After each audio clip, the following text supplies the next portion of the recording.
Hey everybody, how you doing tonight? Welcome, welcome, welcome, welcome. Should be a fun little stream tonight. We're gonna do some wild stuff we've never done before. Should be an interesting little experiment here. We'll see how it goes, right? We're always trying out new things here. This is a wild bunch of people. So yeah, we're gonna try something new. So hit the like button, hit the subscribe button, hit the notifications bell. If you can tweet this out, if you can put this on your Facebook or your Instagram or post it in Facebook groups, we're going to have some fun tonight. It's going to be a little bit of an experiment, yet another experimental live stream. We're going to have fun. We're going to get to know our community here. So should be fun. American century. I say that the century on which we are entering can be and must be the century of the common man. A radical redistribution of economic power. I mean, we know that racism is just a byproduct of capitalism. Everything would be all right if everything was put back in the hands of the people. We need a government that will make sure Americans are taken care of and organize the economy to serve the people, not the profits of a wealthy few. We now have the techniques and the resources to get rid of poverty. We got to start getting out there with the people. Get out of the movement and get to the masses. We need a government of action.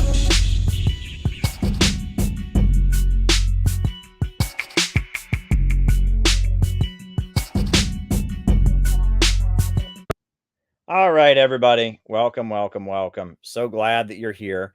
So what I think we're going to do tonight, I've never done this before, but I noticed that Haas did this on his stream, and Ben Rubenstein just suggested that I do this, and some other people are excited about this. So right now on my Twitter, I am going to open a Twitter space. I'm just calling it Caleb Maupin's live stream. And that's a way we can bring guests on. It's not the same as bringing them on the StreamYard. We're just going to do it that way. So I'm starting right now. Allow mic access. Never done this before. This is literally the first time I've ever done this. And here we are. I am now on a Twitter space. So I am on Twitter space. My mic is off. My mic is on. And I'm talking on Twitter space. Is that how it works? I'm on Twitter space. So I share this with a tweet. Join me in my space. Experimental. And if you want to come on, I just put this on my space and then I tweet it out. And wow, look, all these people are now in it. So I'm trying to figure out, how does this work? Now, if I want to let you talk, do I have to click on you? I've already got like 4 people who are on here. Now, how does this work? If I want people to talk, do I click on them? I'm on my phone. This is how it's working. I've never done this before. Folks. It's pretty wild. So I guess I'm going to try to let somebody talk. I'm going to let lower. Oh no, that's not how it works. So how do I let people talk? This is interesting. I haven't done this before. So do I click on them to let them talk, or like, what do I do? What am I missing here? I feel like I'm missing something.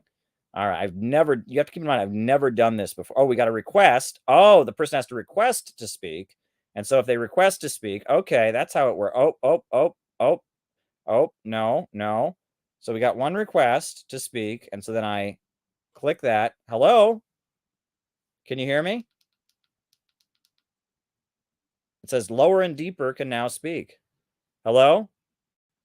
Lower and deeper? Can you hear me? Hello, can you hear me? I can hear you. What's on your mind tonight, lower and deeper? Not too much. Just figured I'd help out. I think the person has to request to speak. I see. And at that point, you can pick on them. So that's all I wanted to say for the moment. Okay. Back to being a listener. All right. Very cool. Thank you so much, Caleb, for all you do, and I'm going to go back to listening. Okay. Well, very good. Yeah, this is an experiment. I figured I would give this a try. Well, thank you, lower and deeper. Thank you very much. And if there's anyone else who wants to hop on here and say a few words, now we know how to do it. So there you go. There we go. All right. So if anyone else wants to hop on and join our conversation tonight, why, they can just do that. We've been looking at world events and the news and what's been happening. And yeah, not particularly thrilled. Oh, looks like Keaton, the great Keaton Mansfield is wanting to hop on. So Keaton has requested So how do I do this? Oh, 2 requests. All right. So we got Keaton first, and then we'll go to Ruka on Ruka. Keaton, what's up? Says you can now speak. Oh, he's connecting. Hey, what's happening? Can you hear me okay? I can hear you. Can you hear me? Yes, sir, but you sound a little bit far off. Oh, okay. Well, I guess I'll hold my phone closer to my mouth since I've got my microphone. I had the phone down by the microphone because I wanted everyone to hear you. What's on your mind tonight? I just wanted to say, Caleb, I think it's so great you're doing the Twitter space. I'd also like to mention I'm currently driving through your home state of Ohio on my way back home. You're driving through my home state of Ohio. Can everyone hear him, by the way? People in the chat on YouTube, can you hear him? All right, very good. So keep going. That's about all I wanted to say. And I wanted to mention, Caleb, you are able to appoint people as co-hosts, and then your co-hosts are able to mute other speakers. They're able to bring other speakers on and remove them, so you don't have to be fiddling with that as well, just as a side note. Oh, beautiful. Okay, very good. Very, very, very good. Wow, I am such, people say I'm a boomer at heart, even though I'm, a millennial. But maybe this is, I'm struggling here with technology, and this is me being a boomer. So there you go. This is my boomer side coming out as I struggle with technology. Wild times. Wild, wild times. Okay, very good. I'm figuring this out one little bit at a time. Wow, wow. All right, well, I got one more request, and it's from Ruka. So let's see what Ruka wants to say. Hey, Ruka, what's happening? Hello? Oh, hello. Hey, what's on your mind? Yeah, so I had a question for you. Oh, boy, a question. I know. You see, you've been tweeting about how grain prices are going up, right? Especially with the Ukraine, the block of fertilizer, and such. Sure. A lot of stuff. Yeah, so if I remember correctly, the last time food prices got this high, we had the Arab Spring. So do you think these rising food prices could result in something similar? Because this is kind of what triggered the Arab Spring, back in 2011.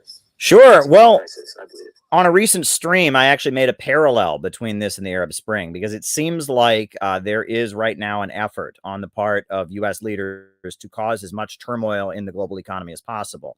And I think that's very, very likely that we could see another big explosion because it's very weird what they're doing. They are just doing everything they possibly can to make things worse. I don't know if you heard. Did you hear about the uranium? Did you hear the latest one?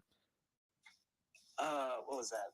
Well, apparently, right? So it's not enough that food prices are through the roof, and it's not enough that gas prices are through the roof. But 20% of our energy in the United States comes from nuclear power. And the main supplier of nuclear power to the United States is the Russia state-run uranium. They supply uranium. The Russian state company supplies uranium to the United States. So the U.S. Energy Secretary, Jennifer Granholm, former governor of Michigan, just came out and announced that she's actually we're going to stop getting uranium from Russia. So at the very least, everyone's electric bill is going to go through the roof as well. And it's insane. It's like they want to make things as bad as they possibly can and have like a controlled release. So I think you might be onto something there, actually. Yeah, and actually, I think there's a really good example of this, actually. Well, first of all, Sri Lanka, there's been massive protests, against the rising oil prices. But to give a good example, so in Cuba, right, a lot of people were upset, due to lack of tourism, due to, rising prices. In America, dumped millions of dollars to AstroTurf, these protesters, and to turn it into a big scandal. You might have seen this, the Cuba protests, they were hugely funded by America. They were trying to play off the struggles of Cuba, to kind of make, an event to kind of, cause chaos to the Cuban government. What? They're already playing off this. You mean it's not just Cubans who want freedom and they just don't want freedom from the evil dictatorship? You mean the United States? Freedom from the embargo. They want freedom from the embargo. Yeah. For sure. No, it's wild. Yeah. But if you bring this up to any liberal, they go, oh, that's a conspiracy theory. That's a conspiracy theory. Yeah. Some of the pictures they were posting were from pro-Cuban protests. It's kind of funny. Oh, it's outrageous. It's outrageous. But there you go. Wow. I mean, that is certainly interesting about the grain prices and that parallel. I do remember that the Arab Spring, there was a huge drought in the Middle East, right? Am I correct on that? Yeah.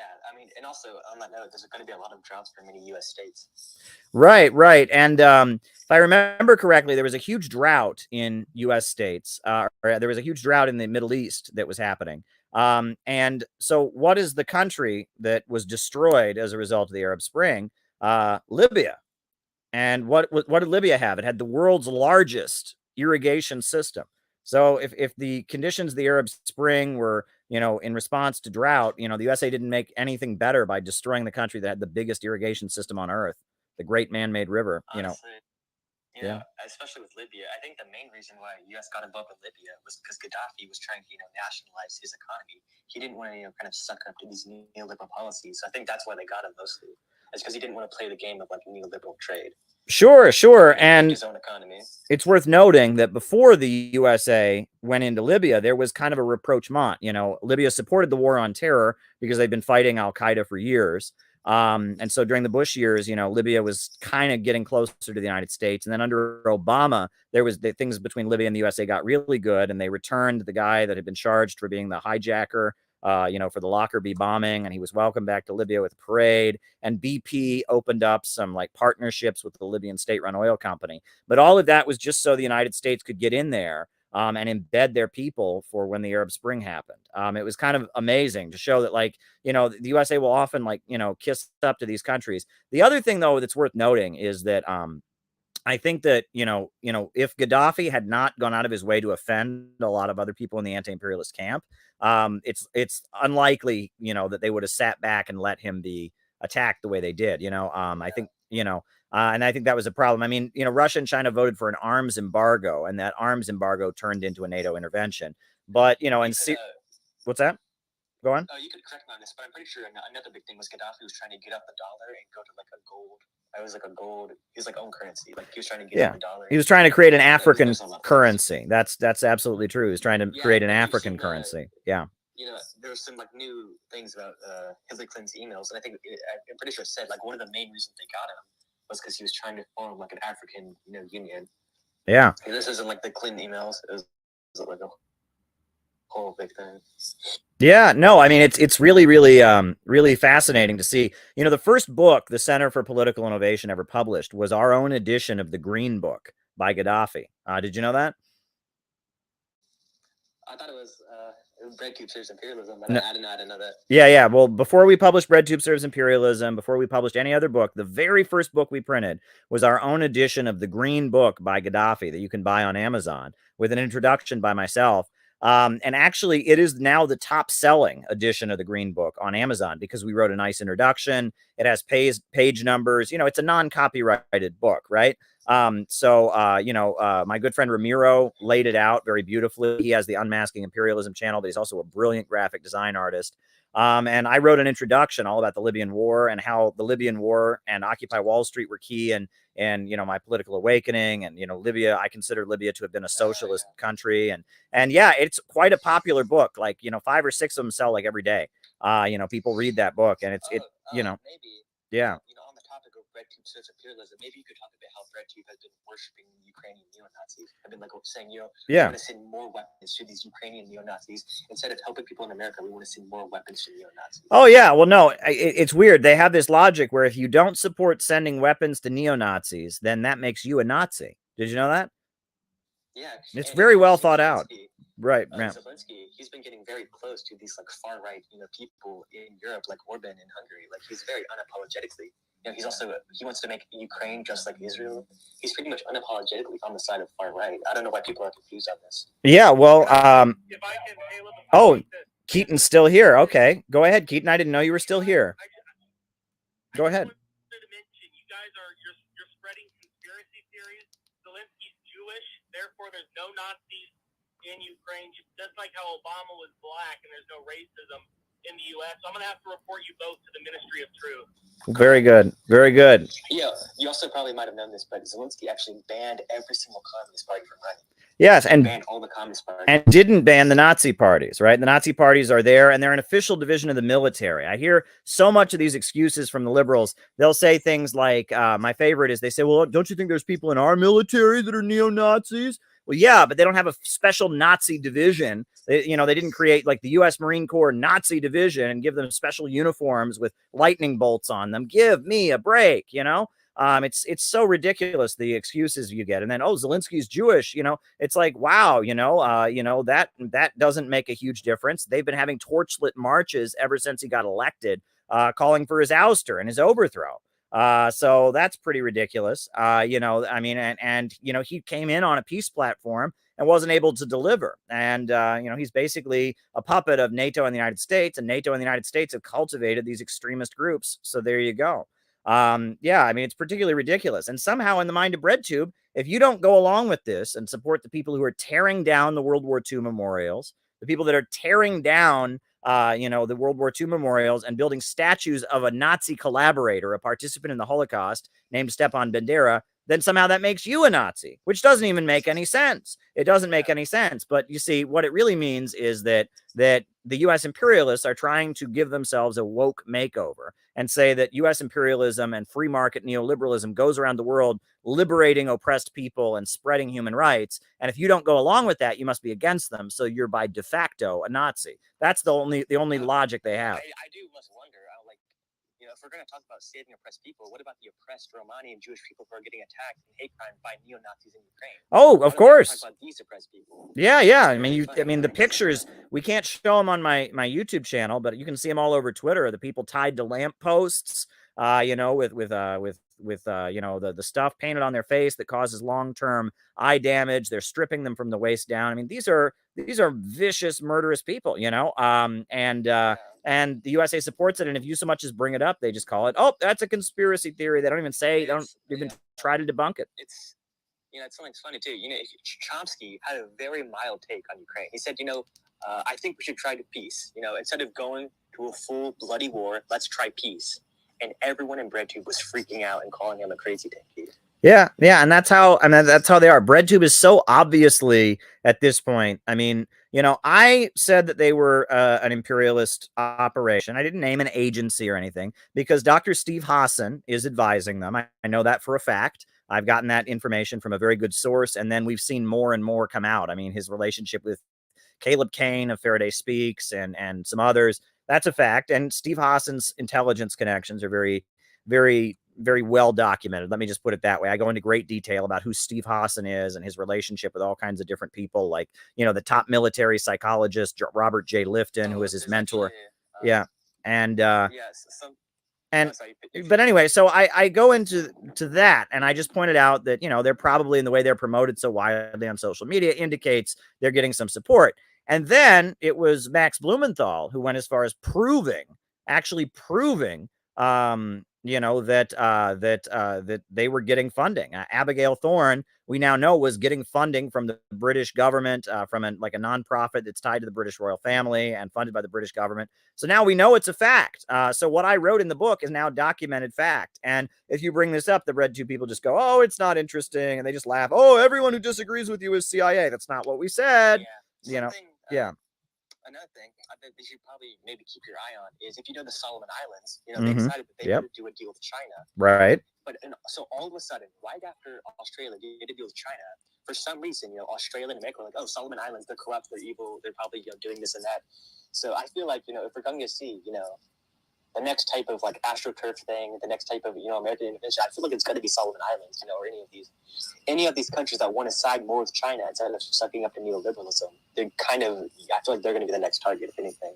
Oh, absolutely. All right. Well, thank you, Ruka, for your input. I really do appreciate having you on here. And I think the next we're going to bring on my good friend Dust James. But before we do that, before we bring on Dust James, I did want to tell people to retweet this. I know we didn't give it the sexiest title because I've never done this before. I think I might be able to change the title. So maybe we'll do that later on, but retweet this, bring people on. We're on, YouTube right now doing this live. And on YouTube, we've got 243 people watching. And now, I believe I'm trying to see how many people are in the space now. The space, we have 33 people. And anyone can just hop on. So this becomes a call-in show because we're on the space. So, all right, Dust James requested. And now how do I got 4 requests. Dust James. Welcome, Dust. How you doing? Hey, Dust. Oh, you're muted, Dust. You want to? Hey, how's it going, y'all? It's good. How are you? Y'all hear me? I think it was like 34. Did you already say that? It was a cutout for a minute there. Yeah. We're up to about 34 people watching. Yes. Yeah, right on, brother. Yeah, this is interesting. How you got this set up? You just got it on speakerphone by your computer? I've got it on speakerphone right next to my Blue Yeti microphone. That's how I'm doing it. And people on the YouTube are kind of complaining that they can't hear the guests as well. So I'm trying to hold you as close to the microphone as I can. I've never done this before. This is like an experiment, and we just decided to just jump right into it. Pretty wild, but that's what we're doing here tonight. Isn't it wild? Yeah, I've been experimenting with these spaces myself, and I find that compared to my YouTube audience, I get a very diverse amount of people that I can engage with rather quickly. It's a very positive tool to use. Great. I don't know why those smart speakers like the Google and the Chrome things, they have really great sound. Maybe I'll try to Bluetooth through there and hook that by my microphone. Okay. It would help the audio. Yeah, I just got off. I did 3 lives. I did 1 pre-recorded session and I did 2 lives for my channel today. Not that I wanted to do all that in one day, but it just seemed to be the best schedule, given my work schedule.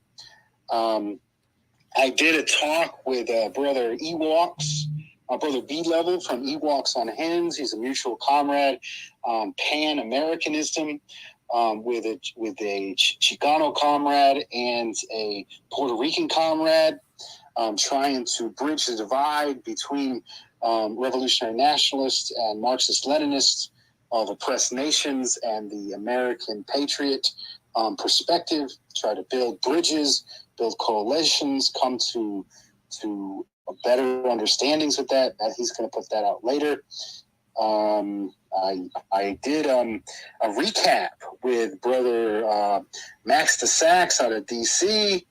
and the brother from Evansville, Indiana, on their May Day live on my channel. And I also did a study of the demands on the principles put out by the organization founded by Marcus Garvey. As well. So it's been a busy day. That's pretty wild. Well, there you go. Well, keep doing the great work you're doing, Dust. I got a couple more people that are requesting, and then we'll probably bring the Twitter space to an end. But this is a neat little device here. This is how we can do call-ins from here on. And I might do these more often when I just have a few words to say or something. Anything else you want to add? People should go subscribe to Dust James' channel, by the way. It's a great channel, Working Class Revolt, Anti-Imperialist America. It's great stuff. No, thank you, brother, for everything you do, and everyone have a good one. All right, thanks, Dust. All right, cool. All right, we got John McCarthy. Can you hear me, John? John McCarthy.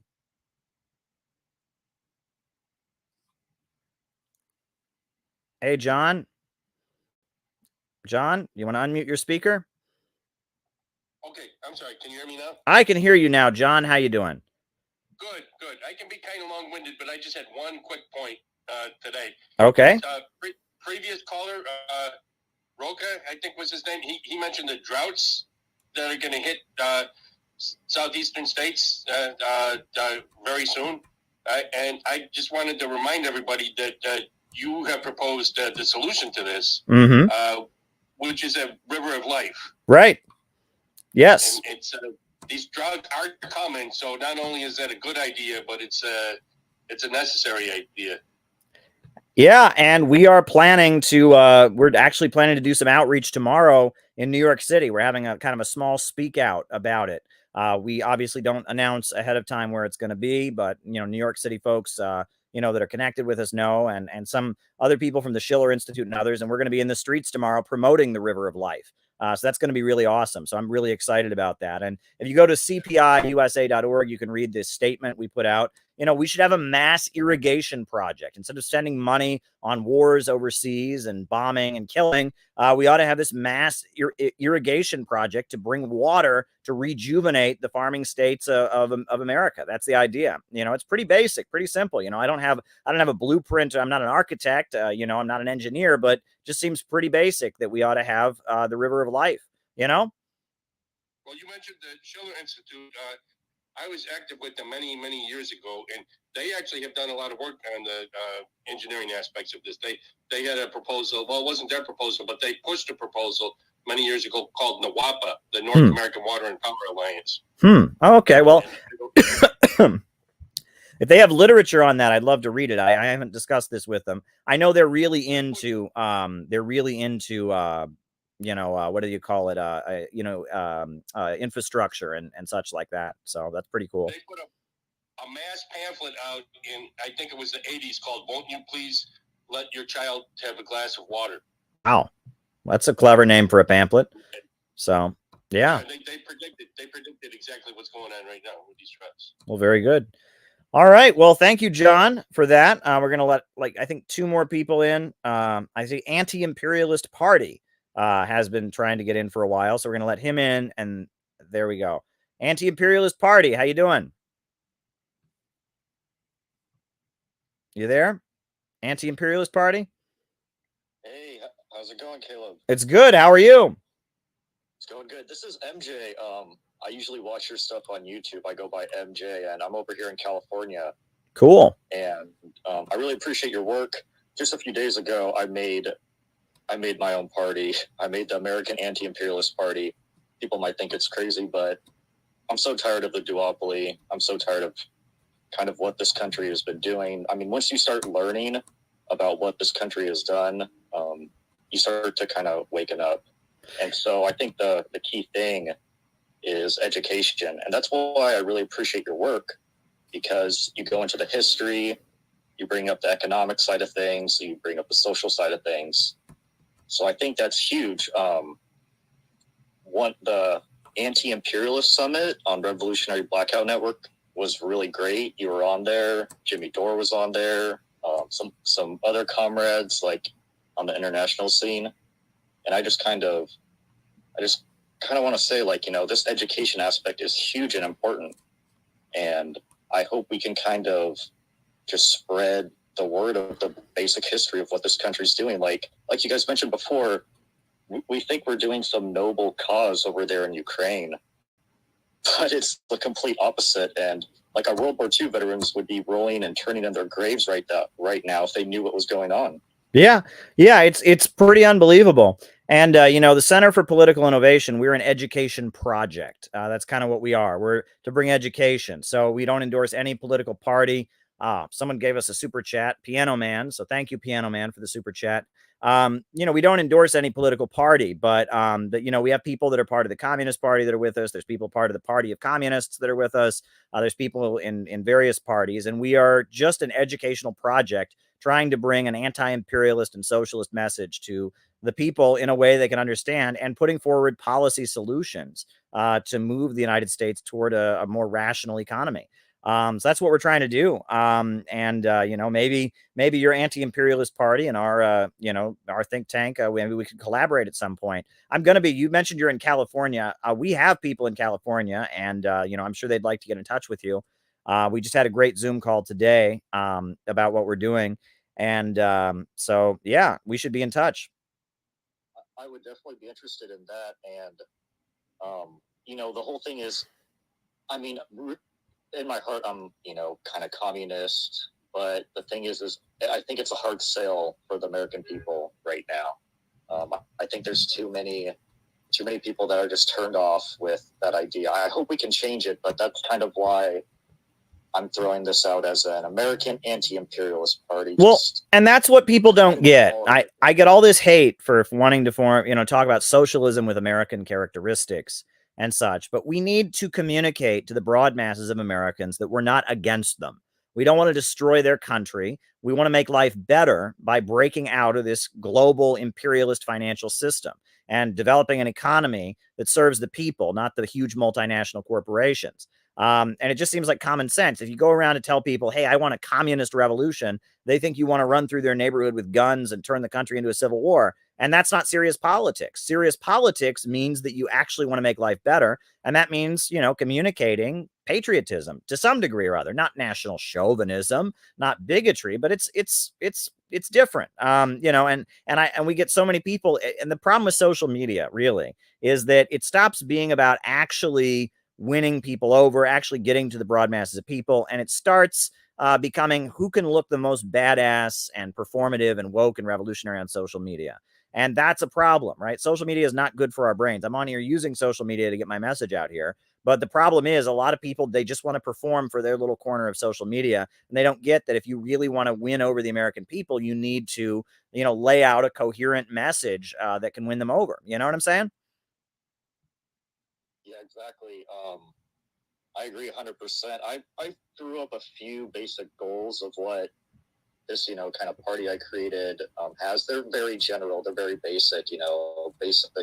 We want to end the global wars. We want to end the sanctions, realize a multipolar world, have fair global trade. And I even threw a general reparations package just for kind of all the destruction we've done. And I have a whole section for like American policies that I'm not going to go into too many details, but I just kind of threw it up on my Twitter, and I put on there to like, please give me suggestions. I want suggestions on what kind of direction the people should go. And we want to thank Herb Bryant. He just gave us a super chat as well. Thank you, Herb. But are you planning to run for office on this platform of this party you've just formed?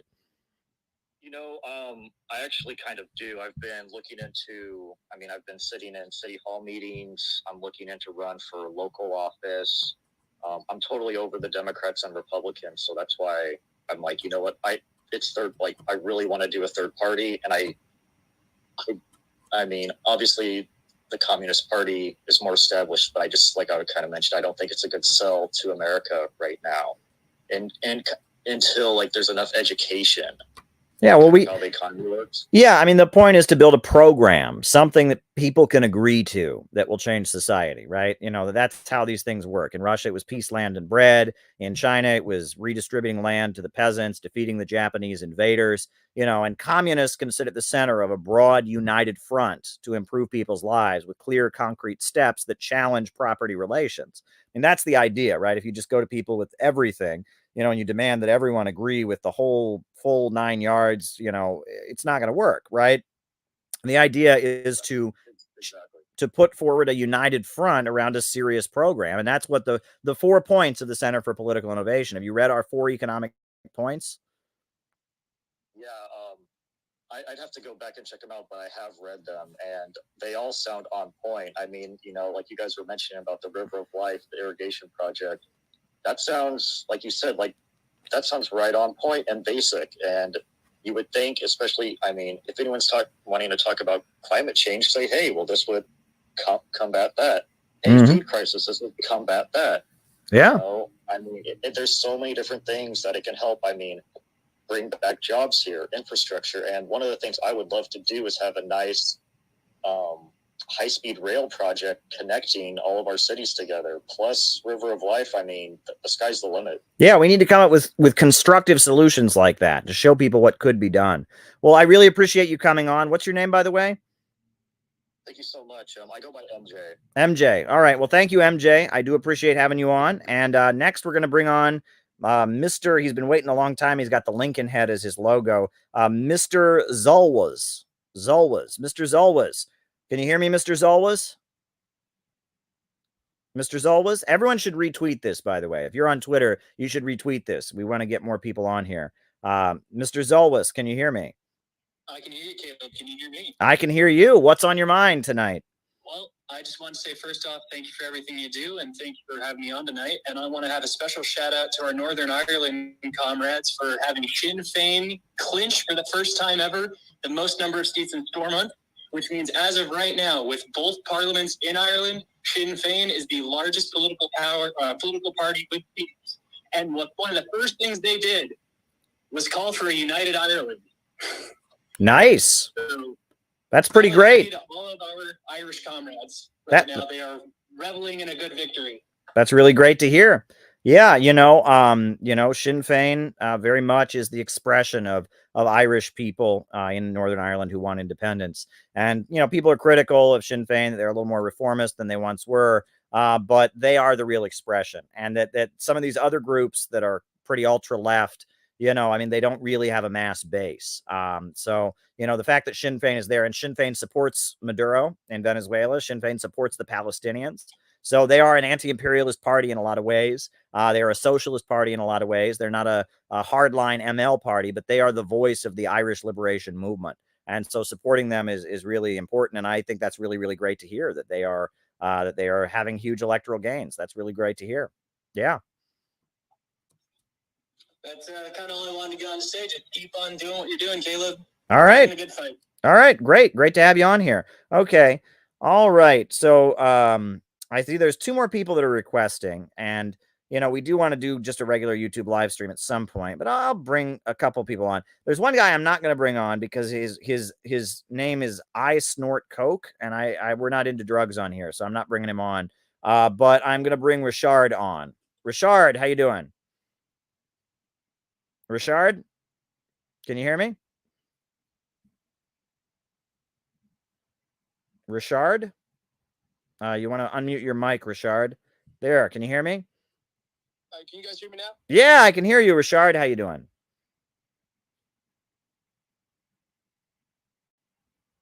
Richard? Yeah, my mic was keep going off.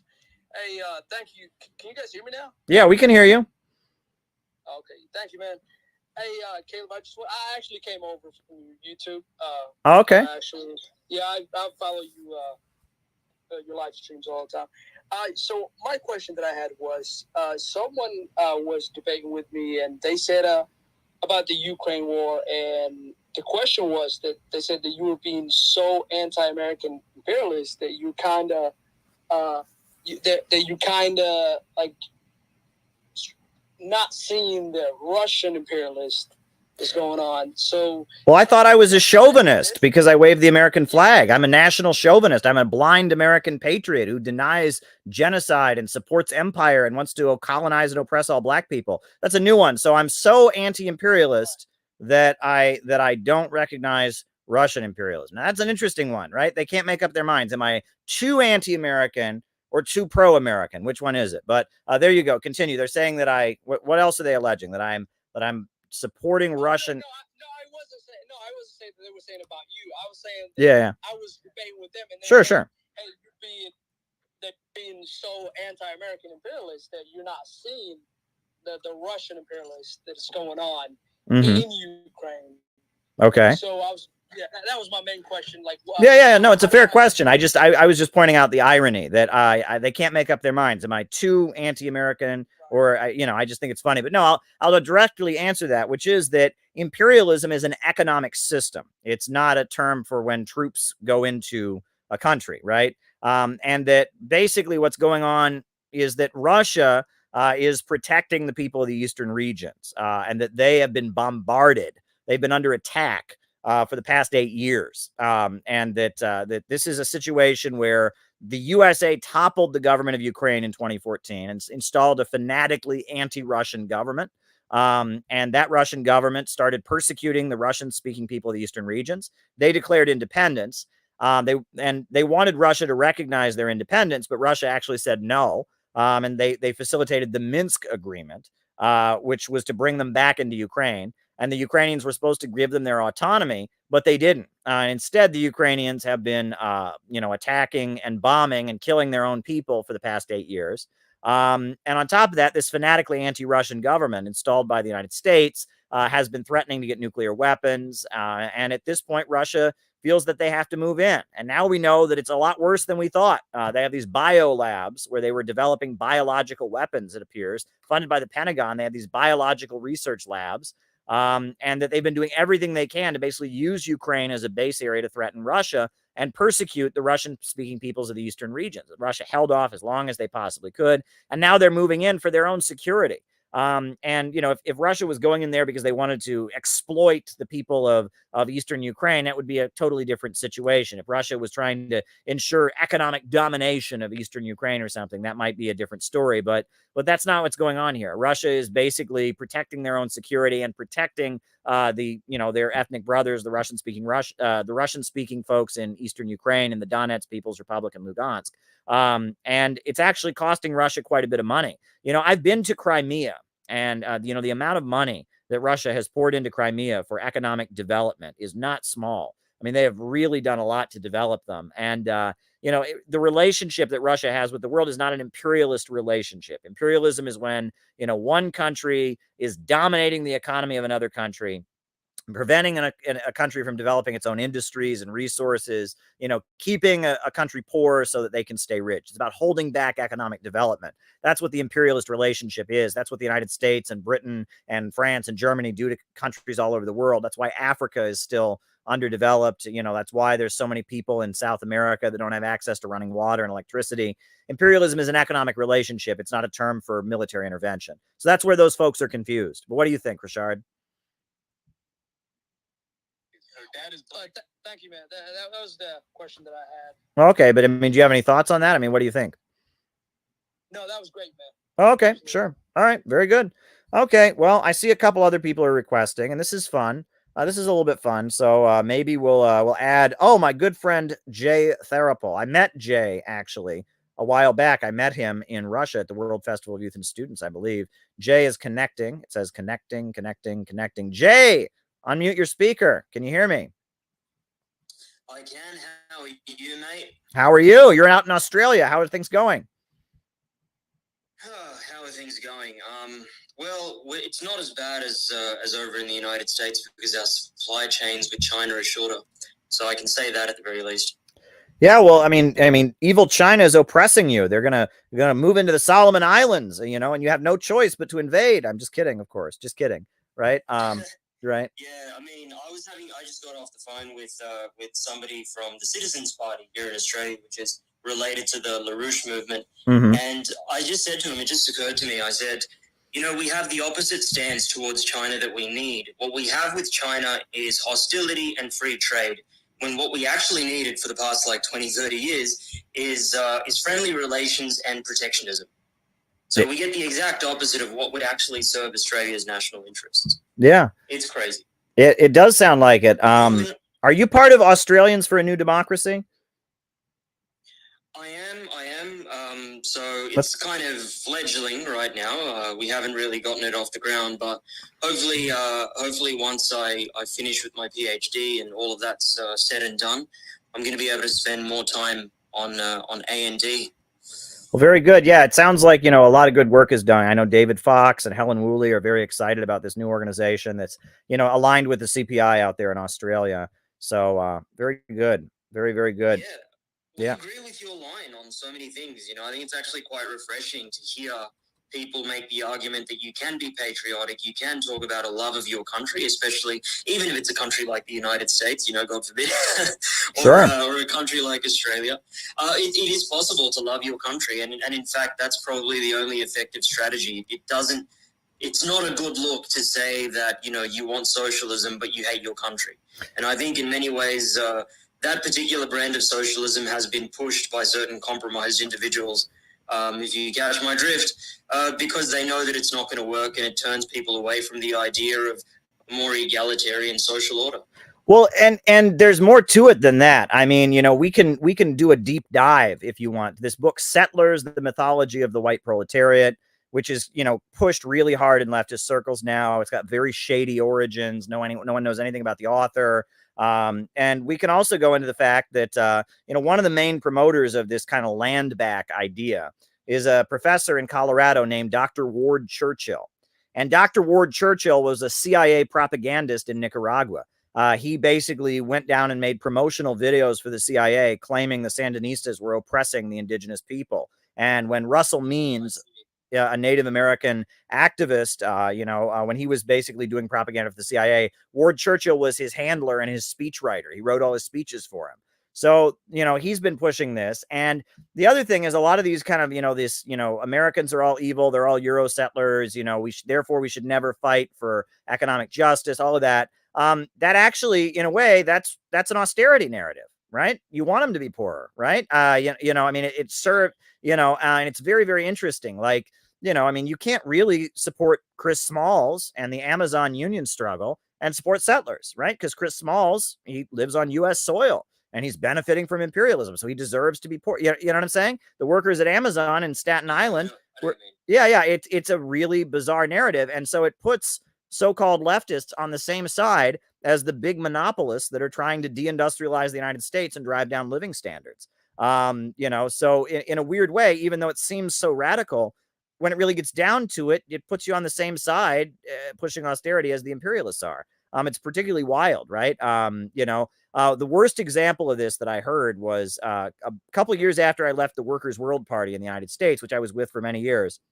The teachers of West Virginia went on strike. And they went on strike. It was the teachers of West Virginia, and they did it without the union's approval. It was a wildcat strike. Teachers all across West Virginia were refusing to go to work in protest of some of the new conditions that they were facing. And, it was a big, huge up thing. And it's in, Michael Moore in his movie, he highlighted it. It was a working class pro-union upsurge in the state of West Virginia, which is, is historically the labor unions there have been strong, but it's also a quite conservative Trump state. And so it was kind of exciting to see workers in motion. So then the local branch of the Workers' World Party was dominated by these third worldists. And they put up a statement on their Facebook page, and they said that they didn't support the teachers' strike and that these teachers were living on stolen land. And instead of going on strike, they should pay reparations. And then they put in bold letters the words "one settler, one bullet," basically announcing they wanted to, talking like scabs, like they wanted to shoot the workers that are on strike. And at that point, it became clear how toxic this stuff is. And it's funny, and I've mentioned this on social media that, if you really follow the land back, mythology, the white proletariat, settlers, you follow that to its conclusion, you're against the working class. People say that never happens. You're making that up. No, I saw it with my own eyes. It happened in the Workers' World Party. I've seen it many, many times. I saw it during Occupy Wall Street. During Occupy Wall Street, there were all these people that insisted Occupy Wall Street was racist because that land is already occupied because it belongs to the Native Americans. And it's like, no, occupy is a verb. It's just something you do. If you go to a space where you're not supposed to be, you're occupying. Yeah. What's up? I used to say that a lot of times when I've engaged with these kind of people, they accuse me of being reactionary. And then, once I decided to just hit back and say, well, do you know what the word reactionary means? Because the reason why, the reason why the word even exists is because it's the opposite of revolutionary. And so reactionary is when you want to resurrect a particular time in the past, So why are white nationalists reactionaries? Because they want to resurrect the demographics of the United States as it looked in the 1950s. Sure. But the only way that you can do that is by violence and terror. Right. But if you want to kind of turn back the clock to, let's say, 1492, and make it look like it did back then that would involve far more violence and terror because you're going back even further. Revolutionaries don't do that. Revolutionaries look at the situation as it is today, and they see that there is it's like a plant trying to grow through concrete, It's like our job is to smash the concrete so that the plant can grow, so that we can realize our potential. Yeah. So that's my first response. Do you have any thoughts to that, I guess? Well, I do. I mean, and the thing is that they make it an either or. Right? You can support indigenous people. I mean, the conditions on the reservations and what they're subjected to are horrendous. You can support indigenous people and their demand for sovereignty, their demand for, more reparations and funding so they can have a better life.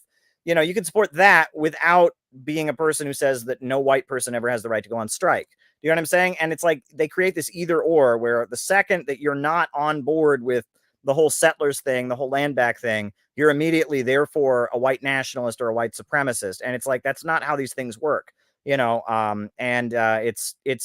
really disturbing. And then it becomes a moral question and people want to perform. They want to look like the most woke, the most revolutionary on social media. They're not really interested in building a real movement to really achieve something. It's about how can I look on Twitter? Yeah.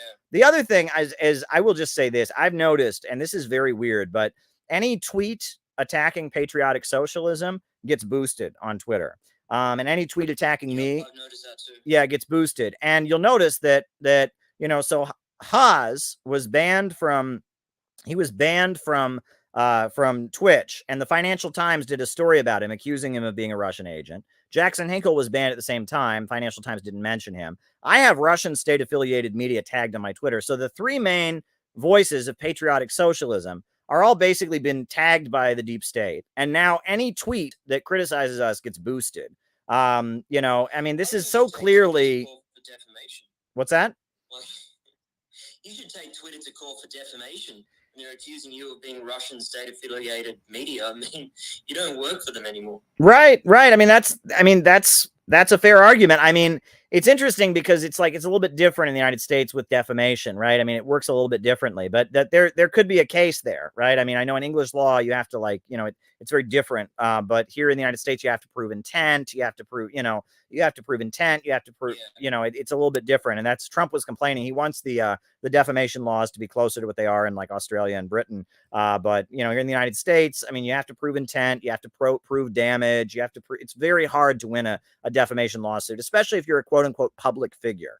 If you're just an average person, you're more likely to win, right? I mean, if it's just an average person, someone posts all over the internet that they have an STD or something like that, they can win. But if you're a quote unquote public figure, you're in the media, it's very, very hard to win a lawsuit like that. So there you go. But it's interesting to think about. Yeah, go on. Yeah. I'm raising the argument with the Citizens Party here, which is a branch of the Belarus movement. I'm saying that we in Australia need our own government-run social media platform, because otherwise, what it means is that some nerd in Silicon Valley can censor our elected politicians, and that's already happened.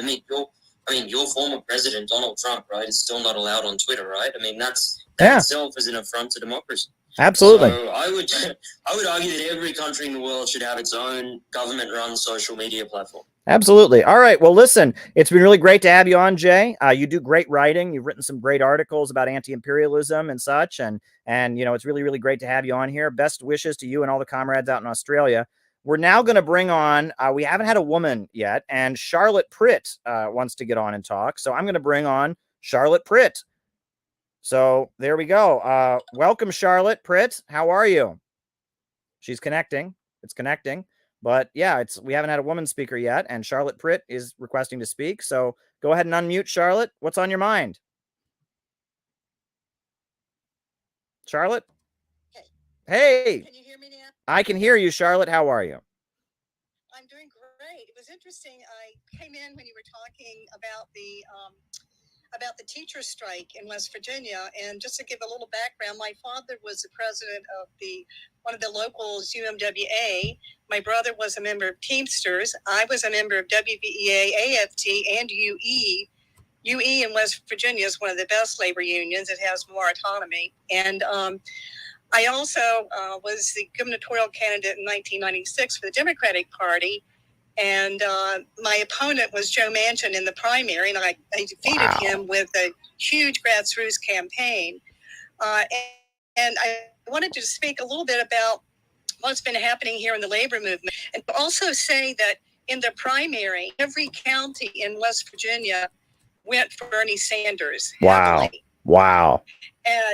And actually the workers were incensed because they have felt as if the Democratic Party, the neoliberal establishment part of the party, has consistently screwed over workers. So it wasn't so much Donald Trump, for Donald Trump, as it was FU Democratic Party, because you've abandoned the labor movement, the environmental movement, you've abandoned the people.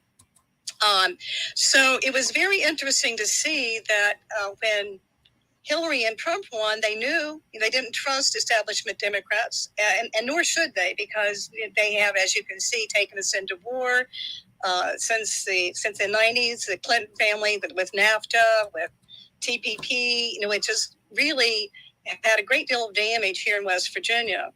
And I would just say, the problem we have is infiltration. You see infiltration, line and mine workers. My dad was a member of the Miners for Democracy, and I was inadvertently thrown into TDU, Teamsters for Democratic Union, trying to overthrow not only the CIA, but organized crime. Seems to be a real problem here. And I can say that I also, you're absolutely right. I sued the Republican National Committee that came in and did heavily against, campaigns and put a lot of money in the state against me in the general election. Mm-hmm. And the Democrats here also worked against me because I was probably the most progressive Democrat or progressive politician that West Virginia's ever seen. And they were terrified that I had beaten Joe Manchin and that they wouldn't be able to handle me if I were in charge of the state. And as you all know, there are quite a few resources here. We have a lot of coal, fracking, timbering, and we've been a sacrifice zone for a long time. So I just wanted to let you know that the teachers it was a grassroots. The administration did not want to, the leadership did not want to go against their friends in the legislature. And being in the House for 4 years and in the Senate for 4 years in West Virginia, what happens with our progressive community many times, they just get co-opted by the parties, whichever one is in power. And it's always been a struggle between rank and file and co-opted leaderships within the labor organizations. And we also had, you think about AFT, Randy Weingarten, here she is, going over there supporting Nazis in Ukraine, Mm-hmm. rather than understanding. They have a very skewed understanding of what's going on. And of course, with the No More movement in Africa, that, many people are trying to get the disinformation out, to counter the disinformation. But I think what's happened with the labor movement is the infiltration from not only bad actors posing as socialists or workers. Now, I'm an independent now. I was with a Democrat, then I went to the Green Party, Mountain Party in West Virginia, and I was so disgusted about the mandates on COVID that I left the Mountain Party or Green Party, and now it's just an independent. Because you don't, if you are for freedom, you don't start forcing people to do experimental drugs. Sure. And, so, I'm for choice on all those issues. Yeah. And good for you. Me too. I just wanted to add that and see if you had any more questions about what's going on in West Virginia. Sure. Well, I mean, you mentioned TDU and, the struggle to unionize, I believe it was UPS, right? That was Ron Carey when he was aligned with TDU. Were you part of that? Yeah. Well, here's how I got part of it. When I was first running for the House in 1985, TDU was running, and my dad was helping, I guess, to some degree, helping Teamsters or Democratic Union. And they asked for my dad to come and speak because he was the president of United Mine Workers, and he was also involved with Miners for Democracy and was one of the more true blue labor-oriented people. And he told them my daughter was going to come and speak. And I looked very Republican. I had my suit and heels on and a little briefcase when I went to speak to them. And they were joking, say, "Oh my God, that can't be Garnet Fritz's daughter. She looks like a damn Republican." And so they were all laughing about it. But I inadvertently went in and just talked to them about a grassroots campaign and how I was running mine and that might be helpful for them. Well, they got really involved in my campaign. And then they also, when I went in to ask for the Teamsters to speak to the Union Hall, the Teamster president in West Virginia, who was in bed with, with the organized crime and the elements that needed to be taken out, overtaken because the union was very corrupt under Hoffa. He wouldn't let me in the Union Hall. And said that you're not speaking here. You've been speaking to those TDU guys. And I found Rick Blaylock, who was really close to Ron Carey, was from West Virginia, and I got to know Ron Carey. And when I ran for governor in 1996, he came to West Virginia. Jerry McEntee there were several different labor leaders in the United States who helped in that campaign in 1996. My relationships with Ron Carey I always felt him, for me, I don't know what kind of relationships others have had. He was always up front. He was always there to really help anyone whom he felt really did care about working people. And it was I felt him to be very genuine and concerned about what was happening to the Teamsters and to the rank and file. Right. And then for our viewers who may not be familiar, the Bill Clinton Justice Department went after him, if I believe. Is that correct? That they went after him? Yeah.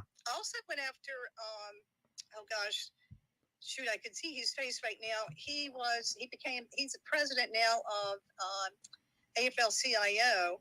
He was with the 9 and 9 workers. Oh, shoot. You know who I'm talking about, Caleb? Trumpka? Richard Trumpka? Yes, Rich.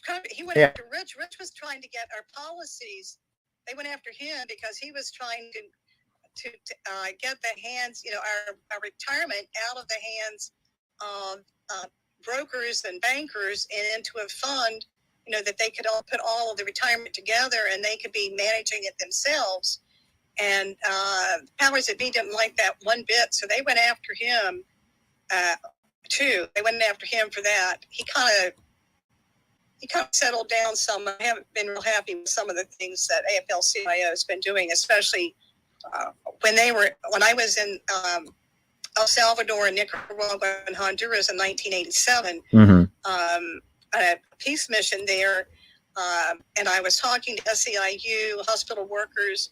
The death squads were coming in then, and I found out then that AFL-CIO were fingering. They were actually telling the death squads which of the members of the labor unions down there were in the revolution, and they were getting killed because AFL-CIO was working hand in hand with the death squad. So when I came back, I really let Sweeney. I think Sweeney was in charge then. I really, I called and said, "Look, this is despicable," and that was really that was before Rich got over there. Rich Trumka got there, but at one point, Rich was really going to bat for the workers and the miners and trying to get us tight, get us away from the capitalists controlling our funds, pension funds. But if you don't go along, they will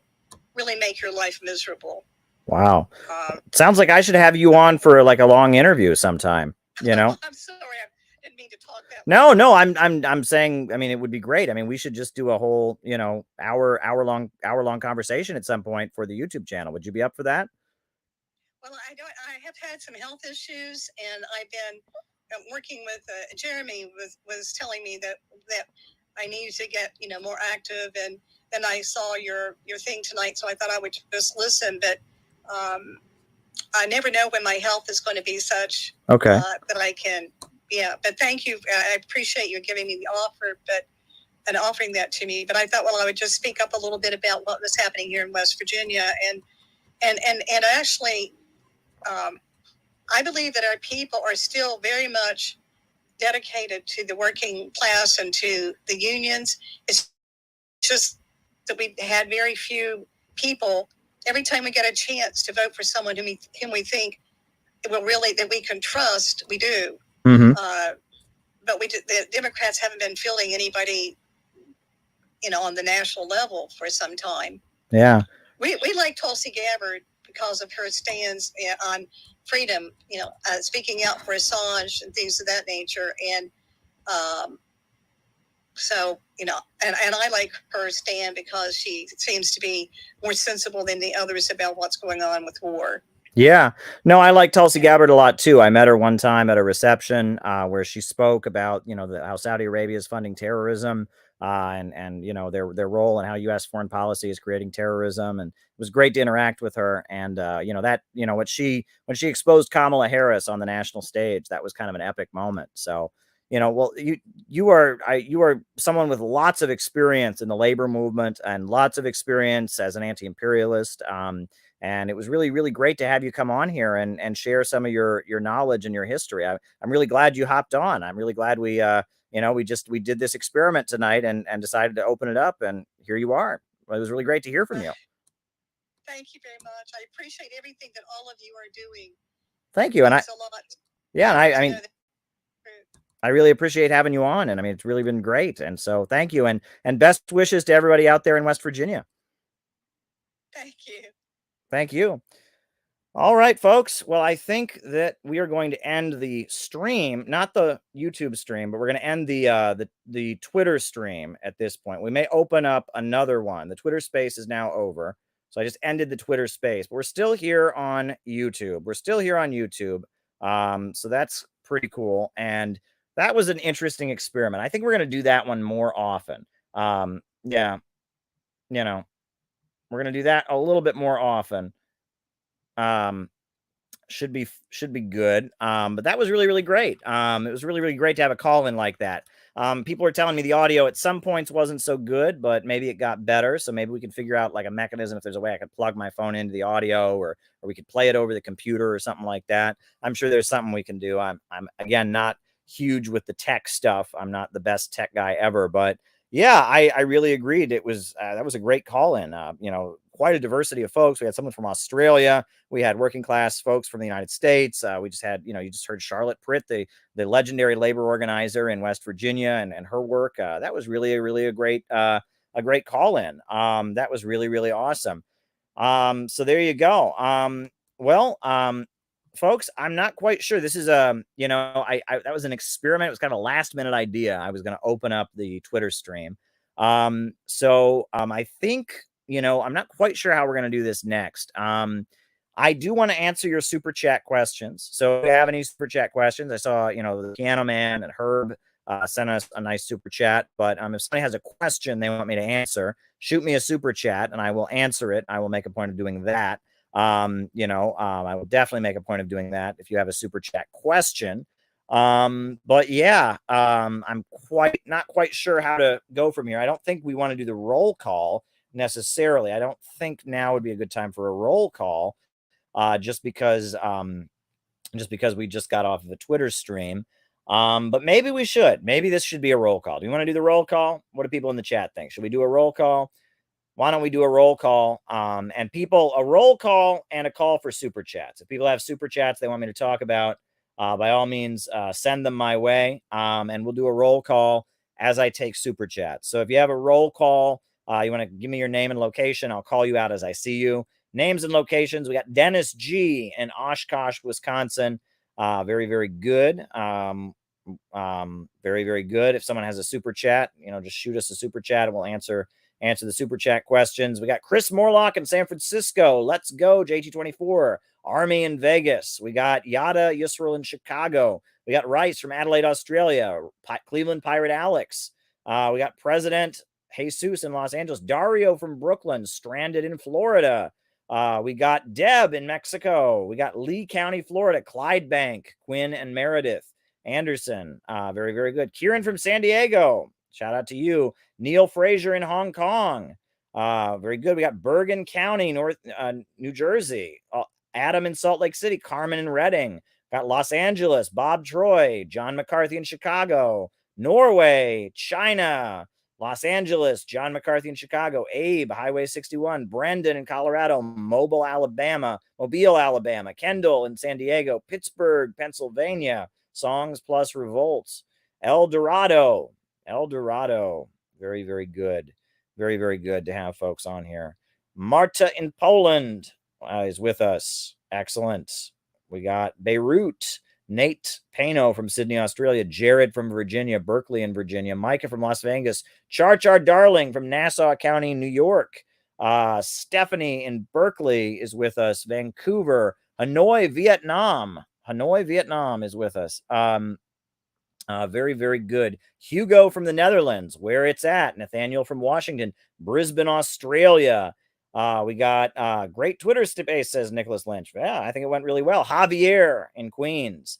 We got Scott and Angie in Miami. We got Andrew in Australia. Melbourne, Australia. San Antonio, Laura Floyd. Welcome. Northeast, Pittsburgh. Mohsen from Iran. San Antonio. Excellent stuff. Good times. If anyone has any questions they want me to answer, any thoughts on what happened to American Christianity and how it transformed from what I've heard to be something quite collective to, well, this? That's a good question. We'll write that down. American Christianity, how it transformed. That's a really great question, and I will hopefully give you a really great answer to that. Lily in Sierra Vista, Arizona. Costa Rica, Fremont, Joe Gale, good friend of ours in Nassau County. I hope I'll see you at the demonstration tomorrow, Joe. I hope you can make it.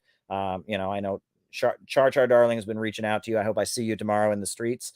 We got Herb Bryant in Tampa, Florida. Wada in El Dorio. Answer is the hippies. Caracas, Venezuela. Jose Gonzalez out in Venezuela. Very, very good. Naples in Harold Sullivan, Naples, Florida. Welcome. Good stuff. Sierra Vista. Very, very good. Very, very good. Yi Hao in Taiwan, China. Welcome, Yi Hao. I hope I'm saying your name right. Maybe it's Yi Ho or something like that. Jenny Lynn in Cincinnati, longtime friend of the program. Good to have you, Jenny Lynn. Always good to have you. Very good. Seattle, Somalia. Ben is in Seattle. Ben Catabriga, right? Joshua Tree, Kinky. Kinky's also a great friend of the program. I met Kinky at our meetup in California last spring or last fall. That was pretty awesome. It was in August, I think. That was pretty awesome. Very, very good. Marissa is in Washington State. Marissa, good to have you. Good to have you, Marissa. Yeah. Well, folks, we are in the process of sending out the invitation to our national gathering for the Center for Political Innovation. It's going to take place in the U.S. state of Kansas. It will be in the state of Kansas. Specific location will be made available to those who choose to attend. We were in the process of getting that invitation out. The space is reserved. Lily Goldklang, good friend of our work here. You guys have known her from her videos. She just interviewed. She did a great interview with Jill Stein in Boston a couple weeks ago. And Lily's going to be the retreat coordinator for the Center for Political Innovation. We got Marta in Queens. I want to join you in outreach tomorrow. Very good. Yeah, send me an email, Marta. I can send you the details about that. If you want to send me an email, calebmaupin@gmail.com. Just send me an email. I'll send you the details of where we're going to be. Yeah, I mean, it's pretty awesome that we're going to be having this retreat. So we just reserved the place. Beautiful place, I must say. A beautiful, beautiful little place to have this retreat. It's by a nice lake out there in Kansas. Nice big room to have all the classes in. It's going to be a great event. 4 days of Marxist, anti-imperialist education. Different people are going to be given classes. We're working out who's given what classes. So there you go. Why is Maoism on the rise again? Not sure I would agree that it is, but Maoism on the rise again. We'll definitely talk about that. If anyone else has a super chat, by all means, shoot it my way. Antonio in Queens, very good. Very good. Yeah, like I said, just send me an email, Antonio. Send me an email. I'll let you know where we're going to be. It's going to be in Kansas, right? Not the rock band. Carry on my wayward son. It's not going to be that. Not going to be that. I promise you. It will not be the rock band Kansas, but rather the state of Kansas. The state of Kansas. Kansas is the home state of John. Well, okay, it's not the home state of John Brown. He was originally from Ohio. What was the CPI pledge based off of? I'll tell you. All right. What was the CPI pledge based off of? And it definitely is based. But Kansas was the state where John Brown formed his anti-slavery militia that fought against the Confederates. There was what the period they called Bleeding Kansas, when the pro-Confederate and the pro-slavery and anti-slavery militias were fighting each other. John Brown was he went out to Kansas to fight against slavery. He led this militia out in Kansas. His house is a museum. I went to visit his house when I was in high school. Very cool house. And so we're going to be in John Brown's home state. The longtime leader of the Communist Party in the 1930s, Earl Browder, he was from Kansas. His nickname was the Man from Kansas. That was actually his nickname. And on top of that, Superman, the fictional character who gave voice to the anti-fascist and anti-racist and popular social democratic struggles of the Roosevelt years. Superman He's a fictional character, but there's a reason they made him from Kansas, because they wanted him to be a wholesome, salt of the earth, American, anti-racist, progressive. So yeah, we're really excited to get out there. I haven't been out to Kansas since I was a kid. When I was a kid, my grandparents lived in Kansas City, Missouri. So I used to go visit my grandparents, and sometimes we would drive through Kansas or we drive out to Kansas. So it's been so long. So it's going to be really awesome to have this nice 4-day retreat coming up at the end of June.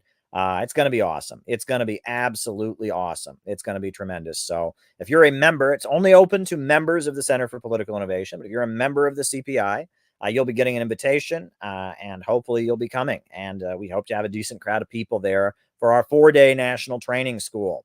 It's going to be awesome. It's going to be awesome. So there you go. I just wanted to mention that. So now I'm going to start answering super chat questions. So if you have another super chat question, we can start answering different super chat questions. American Christianity and how it transformed. That's a very big topic. Very, very, very big topic. Very big topic because, as you know, the settlers to the United States were largely of various Christian denominations. They were from various Christian denominations. You had the Puritans, the Separatists, and the Puritans, the Pilgrims that came over. You had, I believe, when the United States Constitution was formed, the reason that we have the First Amendment, right? The First Amendment of the U.S. Constitution says Congress shall make no law respecting an establishment of religion or restricting free exercise thereof, or abridging freedom of speech or freedom of the press or the right of the people to peaceably assemble for regress of grievances. And what that is about is the fact that, that when the Constitution was being ratified, a number of U.S. states had state religions. I believe 9 out of the 13 colonies had state religions. And there was a fear that the religion of the big states would be imposed on the religion of the smaller states. So in order to make sure that there would not be an established religion for the 13 colonies, they made a point of saying that at that point, there would be no establishment of religion. There would be that's what the First Amendment is about, is that there would be no established religion for the United States. Pennsylvania was settled by Quakers. You know what Quakerism? That's William Penn and the teachings of William Penn, and the inner light and pacifism and doing things by consensus. It was a pacifist Christian sect called the Quakers. They settled Pennsylvania, and their pacifism did not apply to Native Americans for some reason. They were quite brutal to the Native Americans, but they were pacifists and they wouldn't fight in wars, and so they fled Europe, and that was Pennsylvania. It was Penn's Woods after William Penn. You had in Massachusetts, you had the Puritans, right? And there were a couple like breakaways. I forget which states it was. You had, what was it? I can't even remember. Some of the other states that broke away, it was like Puritans who had a falling out with the other Puritans. They formed like, what is it, New Hampshire or Connecticut or one of those. I can't remember that. Maryland was a Roman Catholic state. It was Mary's land, right? It was after, it was where Roman Catholics could be. You had state religions in the 13 colonies. That was a situation, and it was a bit of a problem. Now, what's interesting is, prior to the American Revolution, influence of Bernays on PR and propaganda culture. That's a good question. Influence of Bernays on PR and propaganda and the culture. You had, before the American Revolution, there was kind of a wave of religious sentiments. There was just widespread religious sentiments in the United States. There was kind of an upsurge of religious fanaticism. It was referred to as the Great Awakening. And it kind of set the stage for the American Revolution. It was like this wave of religious fervor in the 13 colonies against the British, kind of set the stage. And then it was later, in like the 1830s, you had something called the Second Great Awakening. I'll get to that. You had the Second Great Awakening. And the Second Great Awakening was a religious movement that began in New England, but spread to Ohio and Pennsylvania and Illinois and some of the newer states that were coming to the United States, that was explicitly anti-slavery. It was religious people who were anti-slavery. And what's interesting is a number of religious groups that are big in the United States now can trace their roots back to the Second Great Awakening. Seventh-day Adventism, for example, that was a movement that came out of the Second Great Awakening. Mormonism also came out of the Second Great Awakening. What do you think the best term for elected officials is? What does that mean? The best term? What do you mean the best term? I don't know what that means. The best term for elected officials? I don't know what you mean there, Steve. Maybe you can clarify. I'll see a follow-up comment or something in the chat, but I'm not quite like term. You think like length they're in office or like what we should call them? Or I don't quite know what you're asking me there, Steve. But it was called the Second Great Awakening.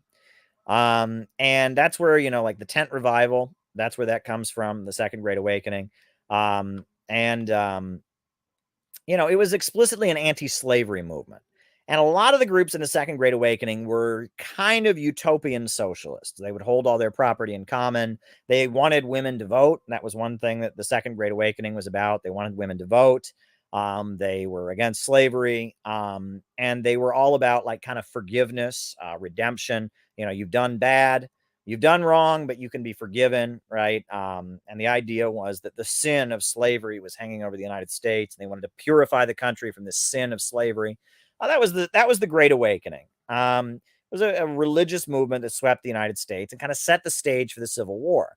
And I've argued that we are living in the beginning of the Third Great Awakening, which was the socialist awakening. And it wouldn't be a religious awakening because our culture has changed. We're not a religious culture like we once were. But we are now in a period where people are suddenly getting interested. Oh, length in office, Steve says. He says length in office.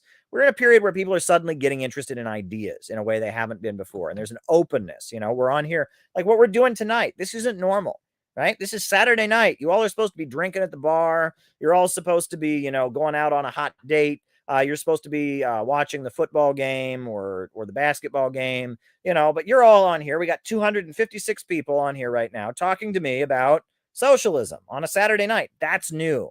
That's a shift in consciousness, right? This kind of thing didn't used to happen. Maybe it happened 100 years ago with Eugene Debs, but it's a shift in consciousness. And I argue we're at the beginning of a shift in consciousness that can lead to eventually setting the stage for some kind of move towards socialism in the United States. So length in office, writing it down. Length in office. So that's what I would argue. But what happened to American Christianity? Well, during the, if you listen to the Joe Hill songs, right? Joe Hill was the great socialist labor organizer. Dump the bosses off your back. All of his songs are spoofs. Are spoofs of religious songs, because to counter the wave of unionizing and union organizing and socialism, you had the rise of the Salvation Army, and the Salvation Army. That's very weird because we have not had that problem with other people. That's very odd. It's very strange, Dylan. I have no idea why that's happening. Because other people have not had that issue. And Kinky and I can speak directly about that, but I have no idea why that's happening. The Salvation Army was out there, and they were kind of considered opponents of the socialist movement. And they would feed people and such, but they were arguing that labor organizing was wrong. You just needed religion. And, you had Billy Sunday. I don't know if people have ever heard of Billy Sunday. He was this baseball player, professional baseball player, who became a tent revival pastor. But his message was very anti-communist, very pro-capitalist.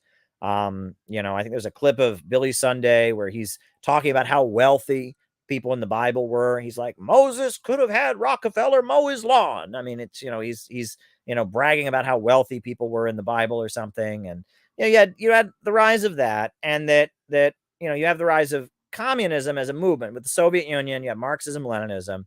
It is anti-religious. And so you saw a lot of religious groups say this is our opportunity to be used by the establishment as kind of a barrier against communism. But then it goes back and forth, right? You had, during the Great Depression, you had various socialist ministers. Norman Thomas, the leader of the Socialist Party, was a minister, an Episcopal minister, and he was not a communist, and certainly was kind of a social democratic sellout, but he was the face of the Socialist Party of America. He was a minister. And it was kind of confusing. In the 1950s, you had the John Birch Society and the emergence of McCarthyism, etc. It was really in the 1950s probably the most in terms of religion, the most reactionary current was the Catholic Church. The Catholic Church has changed a lot since the 1950s, but coming out of the Second World War, the Catholic Church was in an anti-communist frenzy. I mean, the communists were the enemy. Kill a commie for Christ. The Catholic Church, the Catholic Trade Union Federations were trying to ban communists from American labor unions. If you were in a union and you were Catholic, you'd join the Catholic Trade Union Federation and you try to get all the communists kicked out of the union. The Catholic Church in the 50s was very, very right wing and anti communist. That's why if you read anything by William Z. Foster or Elizabeth Gurley Flynn or stuff that was published in the 50s, it's going to be very anti Catholic because they saw the Catholic Church as a main enemy. The Catholic Church was very pro-NATO at that point. But the Catholic Church during the 1960s, you had Vatican II, which was a shift in the Catholic Church. And in the early 60s, well, they can directly contact me, Troy. In the early 60s, you had Vatican II, which was kind of a shift where the Catholic Church changed a lot of its policies. One of the documents of Vatican II specifically condemns the United States for bombing civilian areas. It has a condemnation. It talks about how the Catholic Church is opposed to any bombing of civilian areas.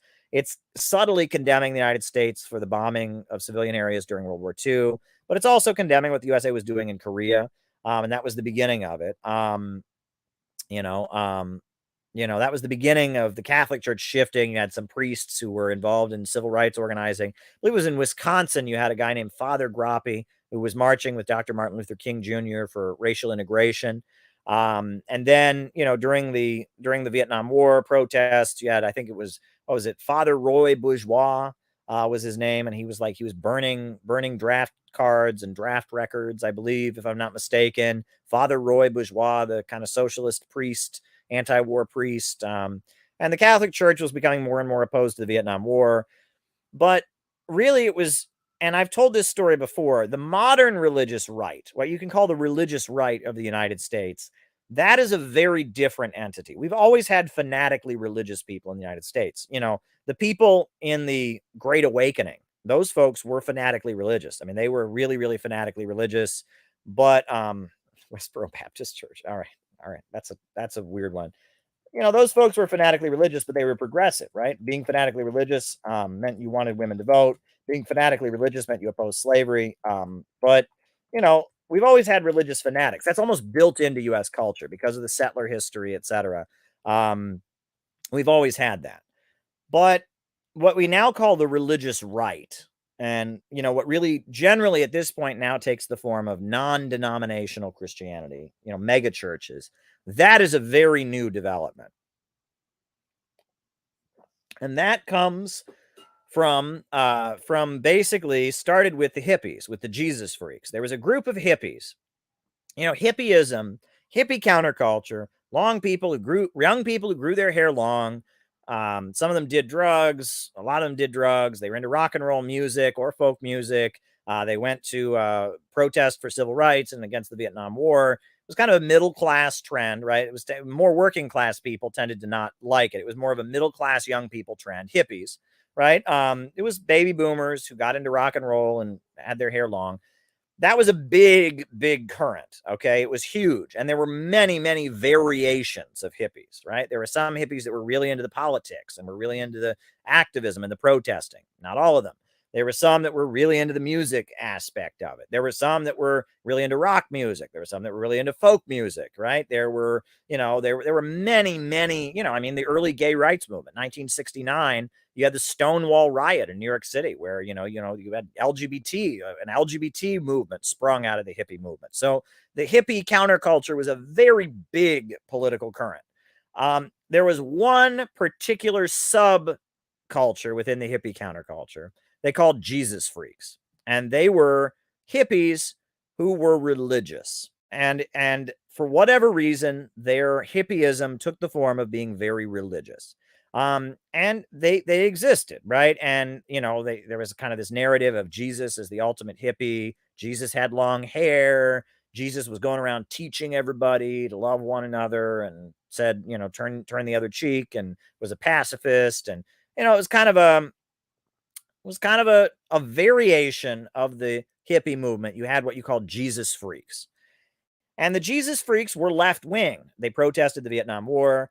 They protested against, in favor of civil rights. They tended to preach racial unity, racial harmony. They kind of attached themselves to the religious aspects of the civil rights movement. That was probably the main reason you had the Jesus freaks, was because of Dr. Martin Luther King Jr. It was really probably because of the black struggle, because of the black freedom struggle. The church was such a big part of it, right? And a lot of times the civil rights marchers were singing hymns, African-American hymns. You had the black preachers like Dr. Martin Luther King Jr. and others, Medgar Evers and others, that were, reciting the Bible to justify the civil rights movement. You had young white people who got into being progressive and being in the civil rights movement, who became hippie Christians. And that was a thing that happened. And it was just one little sub variant of the hippie movement, right?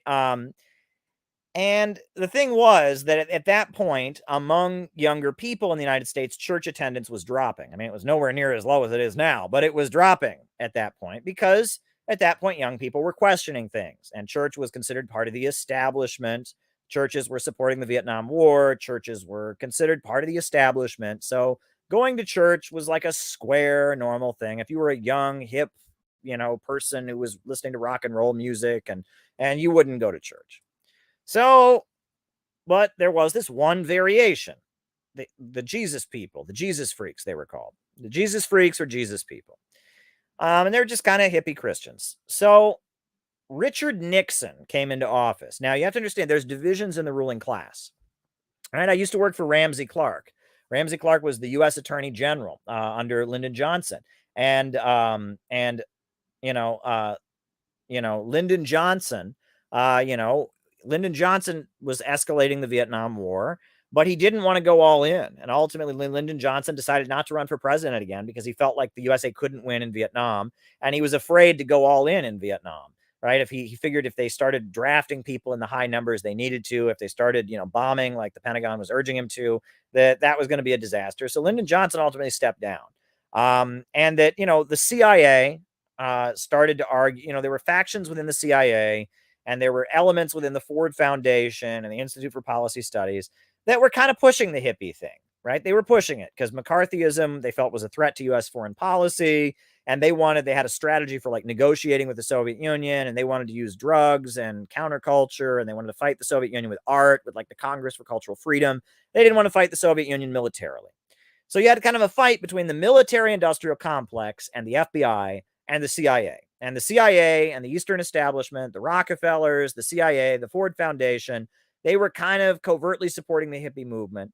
And then you had Richard Nixon, who was supporting J. Edgar Hoover and the FBI and supporting the military-industrial complex. So in 1968, there was a huge episode of domestic unrest. There was huge rioting after Dr. Martin Luther King Jr. was assassinated. Every major city in the United States went up in flames. The black community was rebelling against the killing of Dr. Martin Luther King Jr. You had, the protests at the Democratic National Convention where the anti-Vietnam War protesters were being beaten up. You had Columbia University shut down by a campus rebellion. So Richard Nixon won the 1968 election. And in 69, he took office, and he fired Ramsey Clark, who was the U.S. Attorney General. And after he fired Ramsey Clark, he went to the FBI and he said, all right, Ramsey Clark, the former U.S. Attorney General, he was holding you back. Now I say, go get him, guys. And he let the FBI just take the gloves off and viciously go after the Black Panthers, viciously go after Students for a Democratic Society. And he was kind of a Bonapartist. Nixon was a Bonapartist. And there were the hard hat riots where Nixon's supporters went out, and these were construction workers in New York City that were supporters of Nixon, supporters of the Vietnam War. They went around beating up hippies with baseball bats and construction worker tools, hammers and stuff. And they would just beat up random hippies. So you had the hard hat riots, and you had the FBI going full on with COINTELPRO. So Nixon is coming in as kind of a Bonapartist who's, threatening the CIA.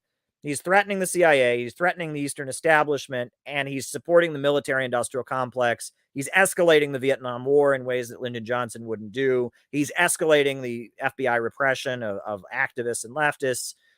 Nixon comes in, and Nixon, obviously, in order to do what he's doing, he needs to have support. So one of Nixon's closest allies was Reverend Billy Graham. I don't know if people have ever heard of Reverend Billy Graham, but Reverend Billy Graham was probably the most famous TV evangelist in the United States. Reverend Billy Graham, he was just this pastor from North Carolina, and he was a good speaker and a good orator, and they made him the face. He was the spiritual advisor of Richard Nixon, and they put him on television. And Reverend Billy Graham, somebody advised Reverend Billy Graham. We don't know who. Somebody advised Billy Graham to start having Jesus freaks on his broadcasts. And he did, right? Reverend Billy Graham started having long-haired hippie kind of people on his broadcasts, playing rock and roll songs about Jesus and stuff like that. So that was the beginning of it. The next step was Reverend Sun Myung Moon. So in South Korea, there was this crazy pastor named Reverend Moon, who,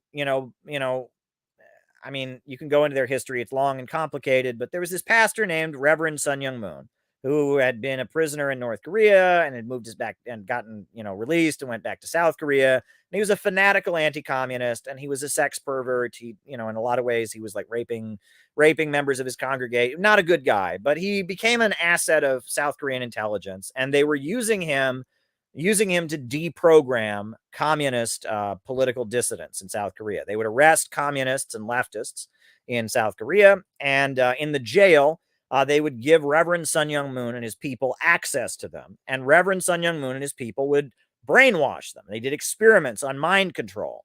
And so Reverend Sun Myung Moon was, they would take communist political dissidents in the South Korean prisons. They would turn them over to this pastor, Reverend Sun Myung Moon, and he would do kind of a brainwashing operation on them. And they would, some of them would come out recruited, fanatical followers of the Reverend Sun Myung Moon. And at that point in South Korea, the dictator was Park Chung-hee. And Park Chung-hee was like a Bonapartist strongman in South Korea. So Reverend Sun Myung Moon, who was like this fanatical pastor who was working for the dictator Park Chung-hee, and Richard Nixon, they reached an agreement. And in 1972, I believe, Richard Nixon arranged for the Reverend Sun Myung Moon to come to the United States. And the idea was that the Reverend Sun Myung Moon would engage in an anti-communist recruiting operation. He would stop communists from recruiting on college campuses. That was the idea. So Reverend Sun Myung Moon, his religious cult, came to the United States, and the idea was to prevent young people on college campuses from becoming communists. That was the idea.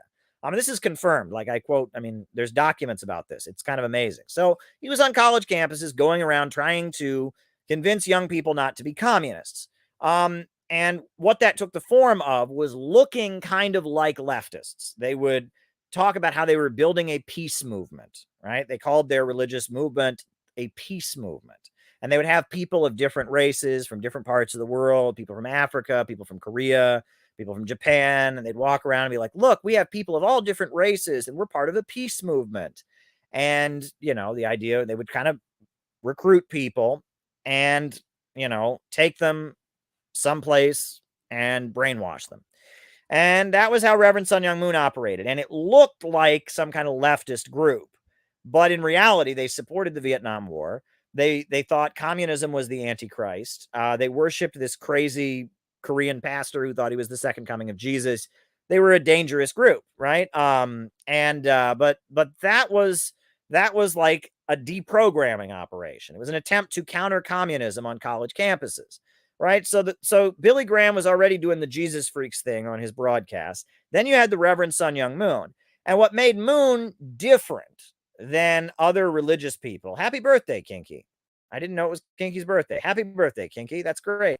What made Moon different than other religious people in the United States was that he adopted a lot of the communist aesthetic, right? He was leading a revolutionary movement, and they were soldiers, and they were fighting for world peace, and they were a mass movement, and they wanted you to give the whole of your lives. And it was an attempt to take the passion and emotions of communism and apply them to an anti-communist movement. It was very consciously that. The South Korean CIA, it's called the KCIA, the Korean Central Intelligence Agency, very much was trying to basically to fight communism, build their own kind of fanatical revolutionary movement that would be anti-communist. That was basically what they were doing, very consciously. It wasn't accidental, it was very consciously. It actually reminds you of in Mein Kampf by Adolf Hitler.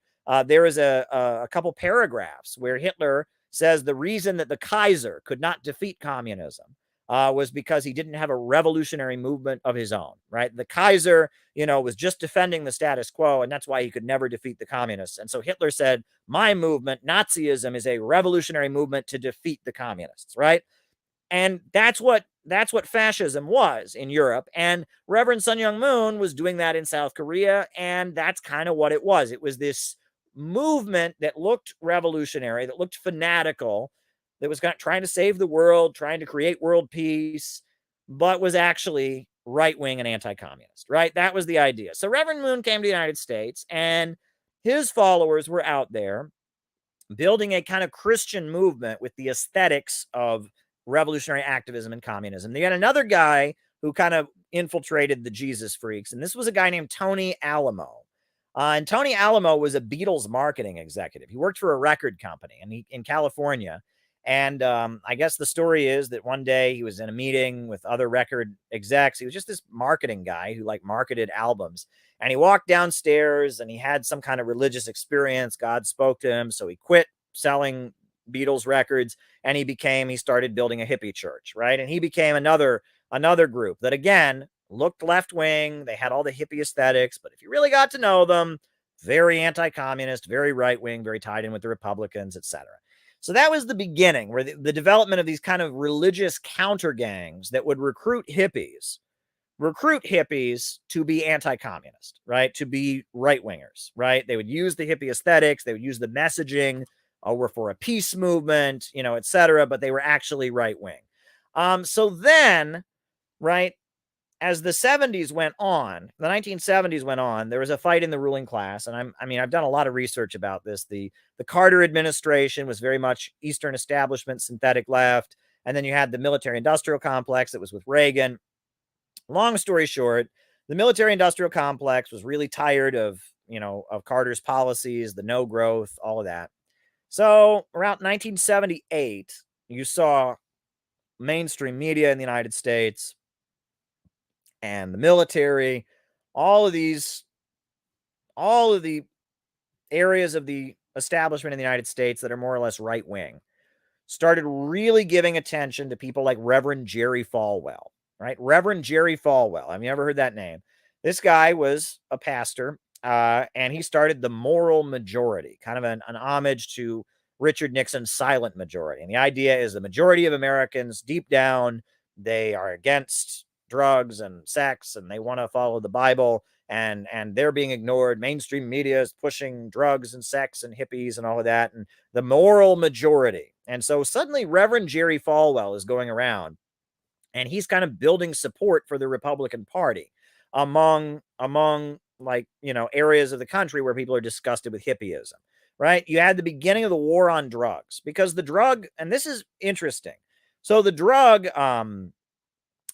movement, right? The drug movement was CIA. It was, it was the MK Ultra. It was the CIA that pushed LSD everywhere. It was the CIA that pushed marijuana in the 60s. It was really the CIA that, quote unquote, turned on America. A lot of people will look into that and tell you about that. If it hadn't been for Project MK Ultra, there wouldn't have been mass use of it. But because the culture changed, right? And there'd always been drugs, right? And, to be a heroin addict, in the United States, or it was to be a drug user was considered not a good thing, right? A lot of Americans throughout history didn't even believe in drinking. We had prohibition. A lot of American folks didn't believe alcohol was a good thing. A lot of places you still can't buy beer on Sunday, etc. But, there was, especially Roman Catholics, as they came into the United States, Roman Catholics were okay with drinking alcohol. Protestants, some were, some weren't, but most fanatical Protestants, they had this attitude. It was more cultural than religious. They had this attitude that one should not drink alcohol. And Catholic immigrants came into the United States, and Catholics don't have a problem drinking. So you had drinking in urban areas, and that eventually led to, prohibition, was kind of the reaction to the wave of Catholic immigration. And then eventually Roosevelt came in and repealed prohibition. So drinking is part of it. And then starting in the early 60s, you had the CIA was pushing drug culture. You had popular rock bands were promoting drugs. The Beatles, Paul McCartney gave an interview about how he's done LSD and what it's like. And, the media started pushing drug use as part of popular culture. Well, drugs, drugs are not fun things. Well, I mean, they might be fun while you do them. I don't know. But, you know, the results were a lot of middle American families, their kid took LSD and had a problem.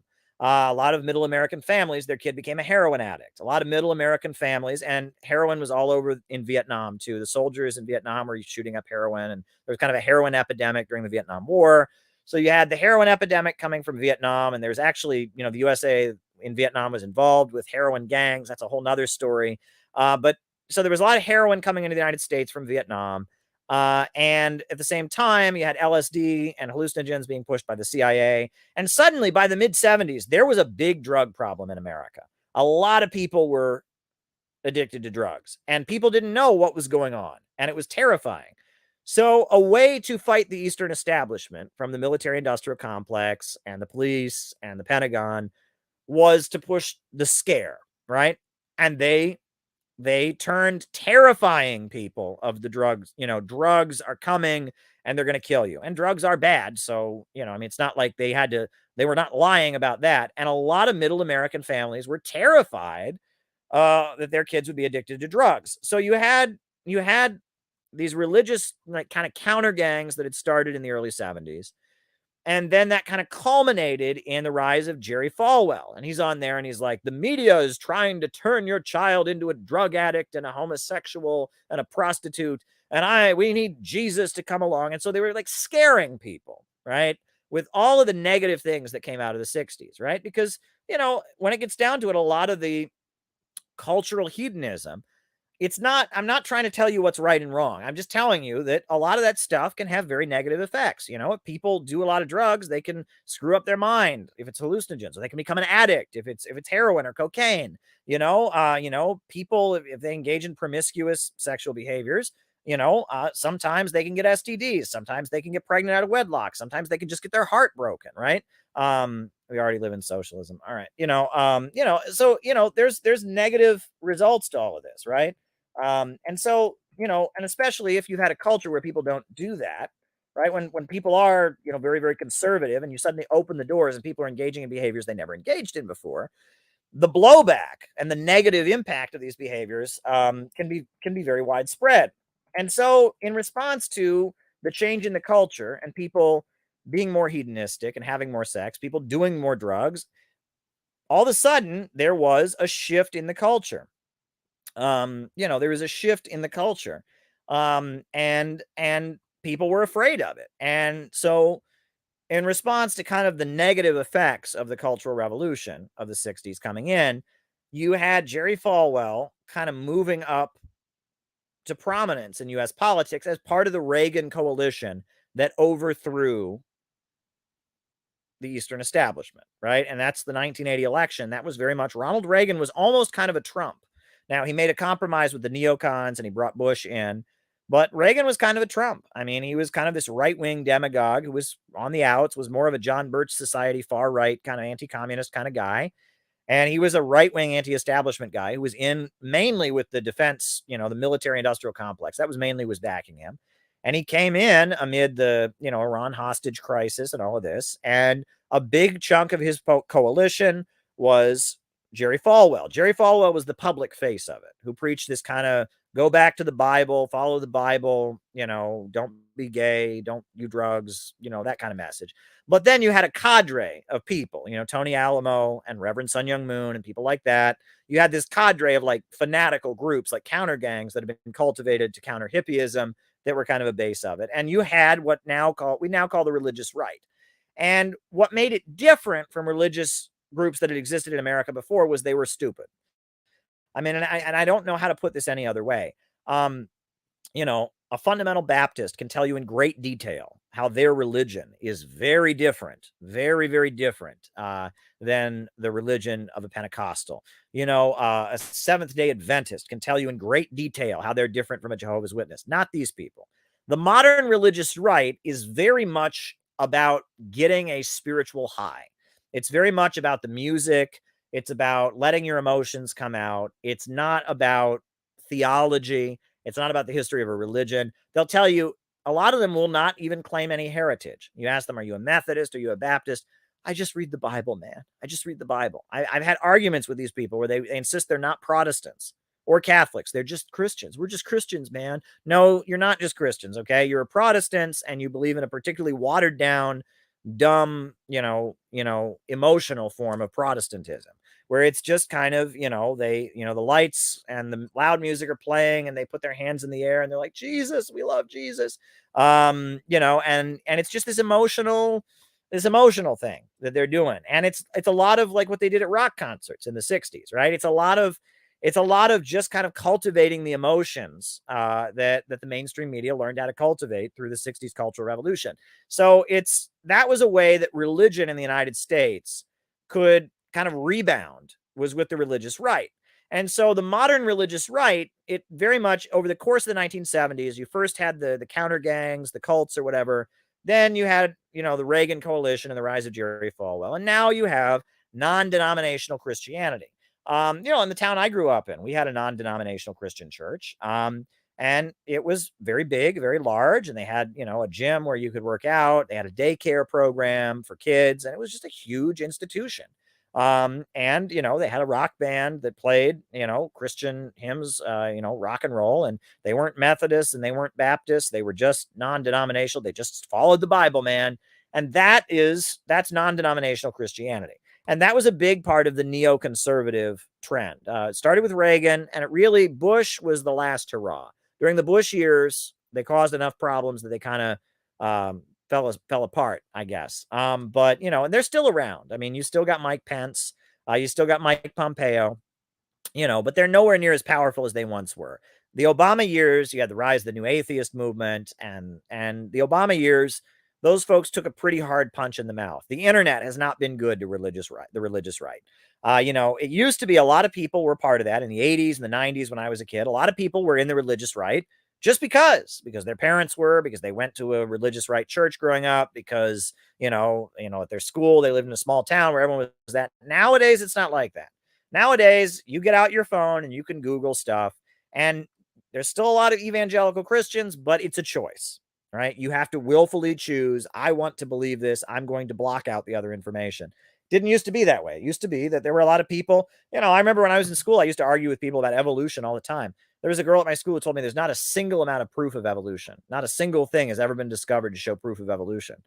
And I said, well, what about the fossil record and all that? She didn't even know about any of that because they didn't tell her about it at her church. So there's not a single amount of proof of evolution. Right? And I had another girl at my school. She said to me, I remember this was a great conversation. She said, if evolution's real, Caleb, why are there monkeys now? And I said, what do you mean, why are there monkeys now? She's like, well, they didn't turn into people.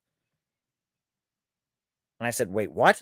She's like, yeah, there's monkeys now and they're not turning into people. So evolution is the idea that monkeys just kind of turn into people. And these monkeys walking around now, they have in zoos, they don't turn into people. Well, she had no idea what evolution was, right? Well, nowadays, she would have a phone and she would get it out and she would look it up,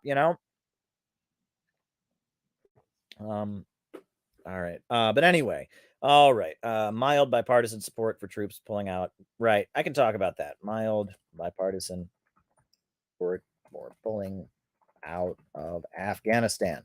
So anyway, that was a long rant, but that's kind of where modern Christianity in the United States came from. It's a very long conversation, not a simple question, but I'm glad you gave me an opportunity to talk about something. So there you go. Long answer.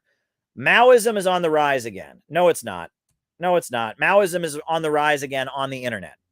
But no, I mean, well, let me say this, okay? Mao Zedong, the leader of the Chinese Revolution, is going to be remembered as one of the greatest geniuses in human history. That's a guy who started China on the course from being one of the poorest countries in the world to becoming a superpower. I mean, Mao Zedong and his influence, because of what China has become as a result of the socialist revolution he led, Mao is everywhere, right? I mean, Mao, people are learning about Mao, people are reading about Mao. China is out there. They are reviving Mao and pushing Mao a lot harder than they did during the 80s and 90s. So Mao is out there. But what you can call Marxism, Mao never called himself a Maoist, okay?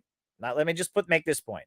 Mao called himself a Marxist-Leninist, and the form of Marxism-Leninism that he had was called Mao Zedong thought. It was his interpretation of Marxism and Leninism as applied to China. It was kind of like socialism with Chinese characteristics. It was Mao Zedong thought, like it was Mao's interpretation or application of Marxism, Leninism to China, right?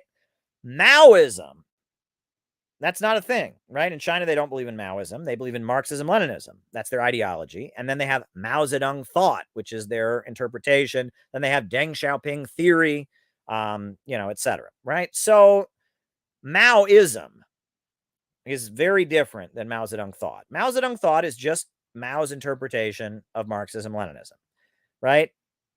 Maoism, that is a movement that started in the early 80s. And it was in the early 80s, there were a number of parties that thought China, after Mao died, after Deng Xiaoping came to power, they decided that China was no good. China was not socialist anymore. And there was a grouping called the Revolutionary Internationalist Movement that had a meeting, and it was the Revolutionary Communist Party of the United States. I'm getting there. Revolutionary Communist Party of the United States, the Shining Path, El Sendero Luminoso of Peru, some groups in India, some groups in Nepal. Not very many people, but it was some parties around the world, some big parties that had previously been aligned with China that formed an alliance. What's interesting is that generally around the world, when the Soviet Union and China were at each other's throats, thoughts on Red Republicans Caucus of DSA? I've never heard of that. Red Republicans DSA Caucus. But around the time that China was falling out with the Soviet Union, you had in various countries, around the world, you generally had two big Maoist parties.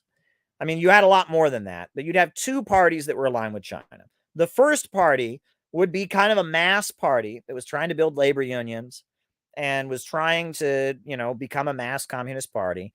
But that party would follow Chinese foreign policy. They were against the Soviet Union, but they were supporting China. They were supporting Chinese foreign policy against the Soviet Union. They would call the Soviet Union social imperialist. In the United States, that party was called the October League, right? And it was a big party, right? It was, Harry Haywood was with them. The guy who wrote Black Bolshevik, he'd been an African-American leader of the Communist Party. He was with the October League. That was that party.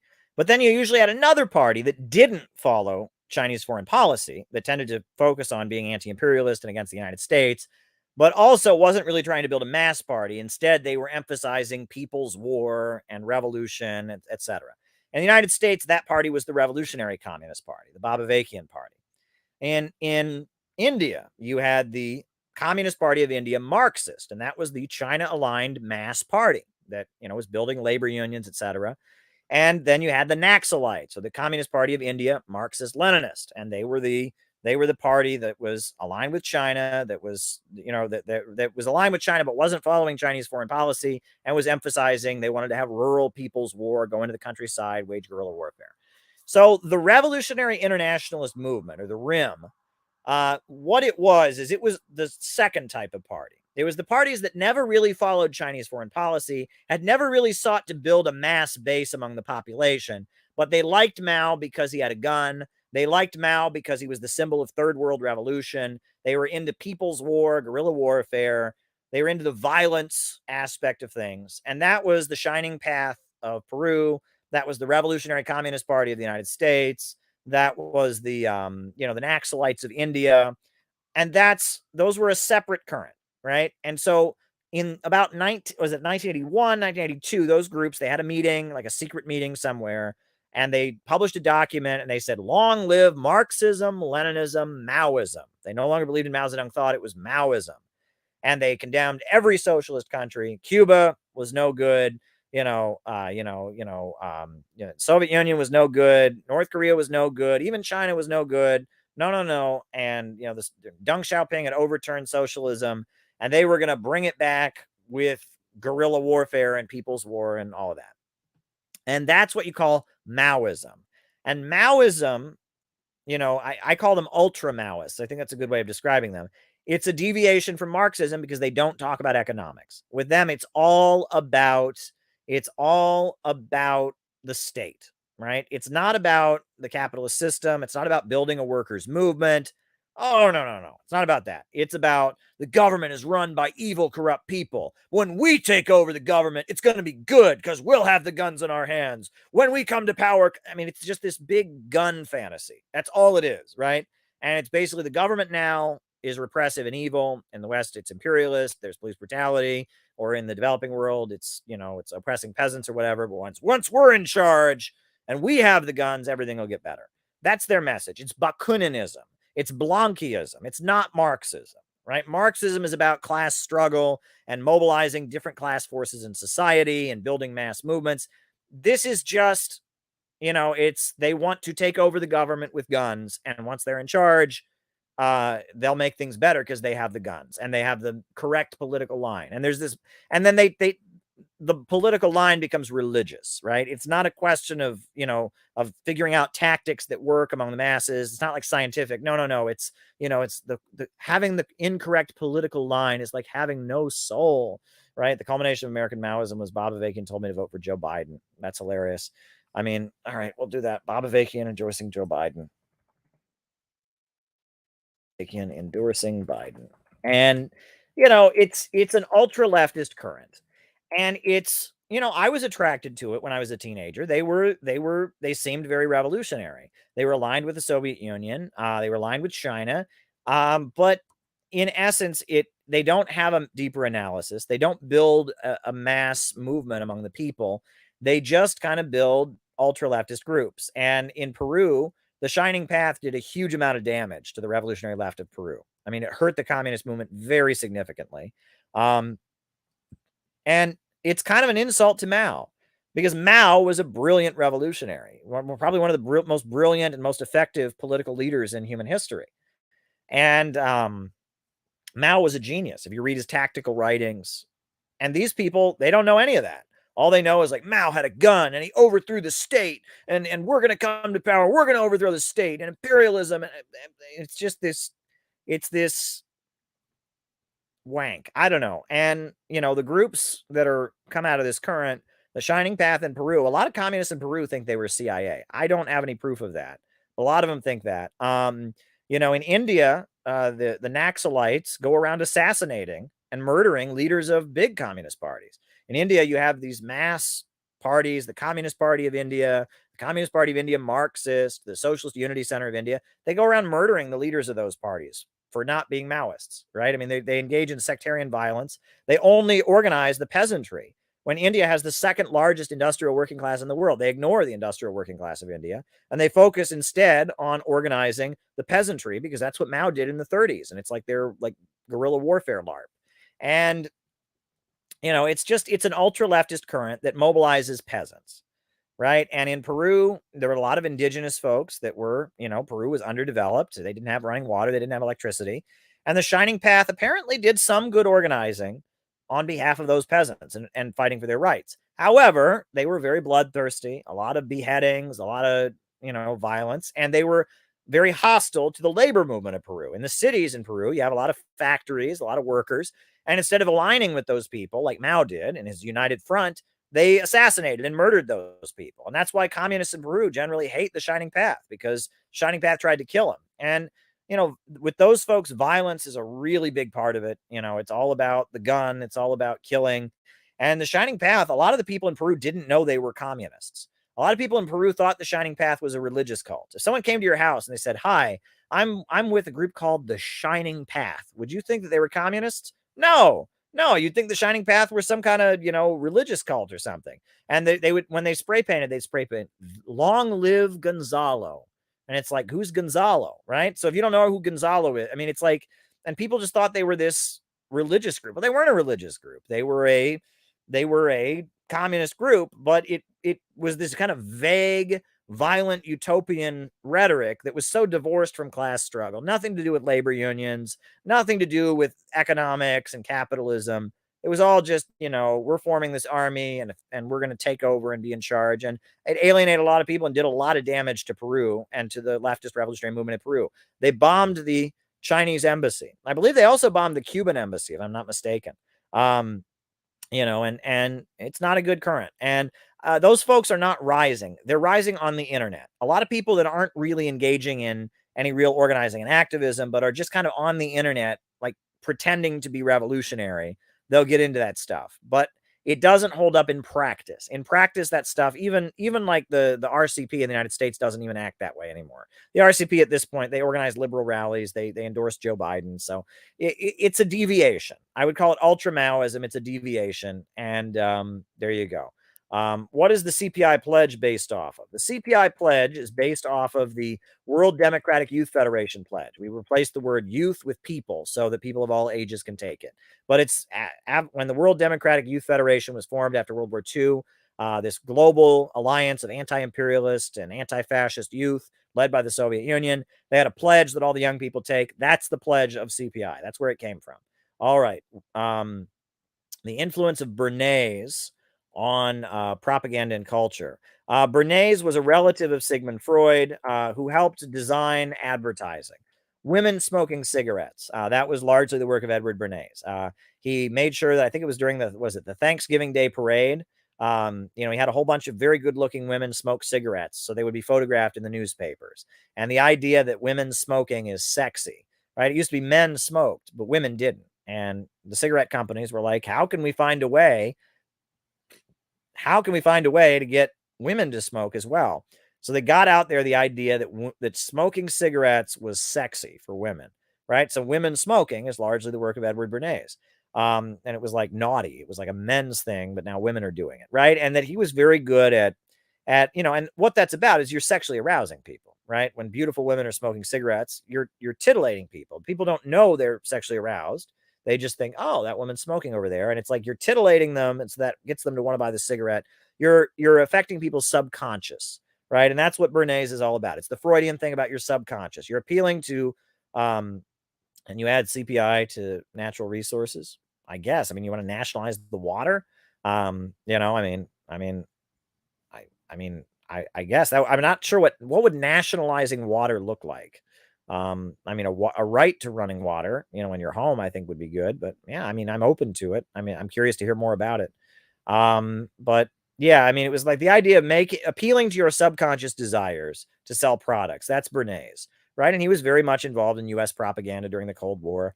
Ramiro Funes and I did a whole piece on unmasking imperialism about that. So there we go. Length in office. I'm against term limits. I don't think term limits are necessary. Roosevelt, he was in office 4 times before he died. And it would have been great if he could have stayed being president, and the idea of having, political leaders who can build up, a relationship with the people and build a mass movement behind them. I think term limits are somewhat undemocratic because they're a way to make sure you don't have a populist leader like a Huey Long or a, or a Roosevelt, right? Or a Hugo Chavez. Term limits are kind of invented in order to prevent the rise of a populist strongman leader. And I think populist strongman leader in histories have done really, really great things.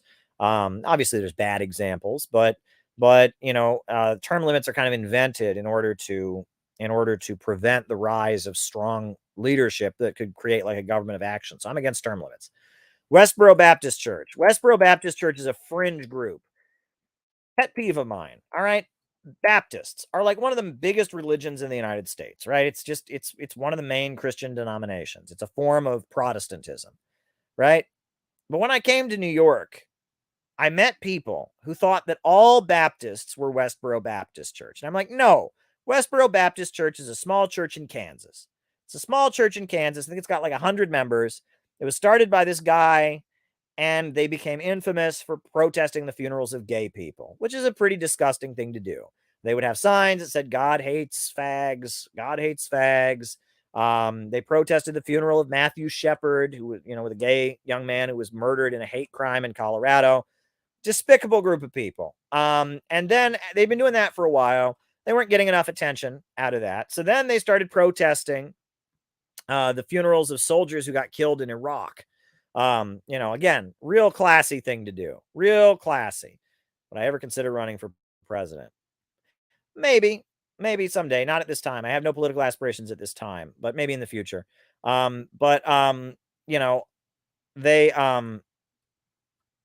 They did this, and it was all about just getting attention for themselves. They would have signs, thank God for IEDs. They're protesting the funerals of soldiers who died in Iraq. One of the weirdest things I ever saw is one time Fox News had them on. And, I think it was Sean Hannity was arguing with one of their members. And he was arguing with one of them. And he said to them, he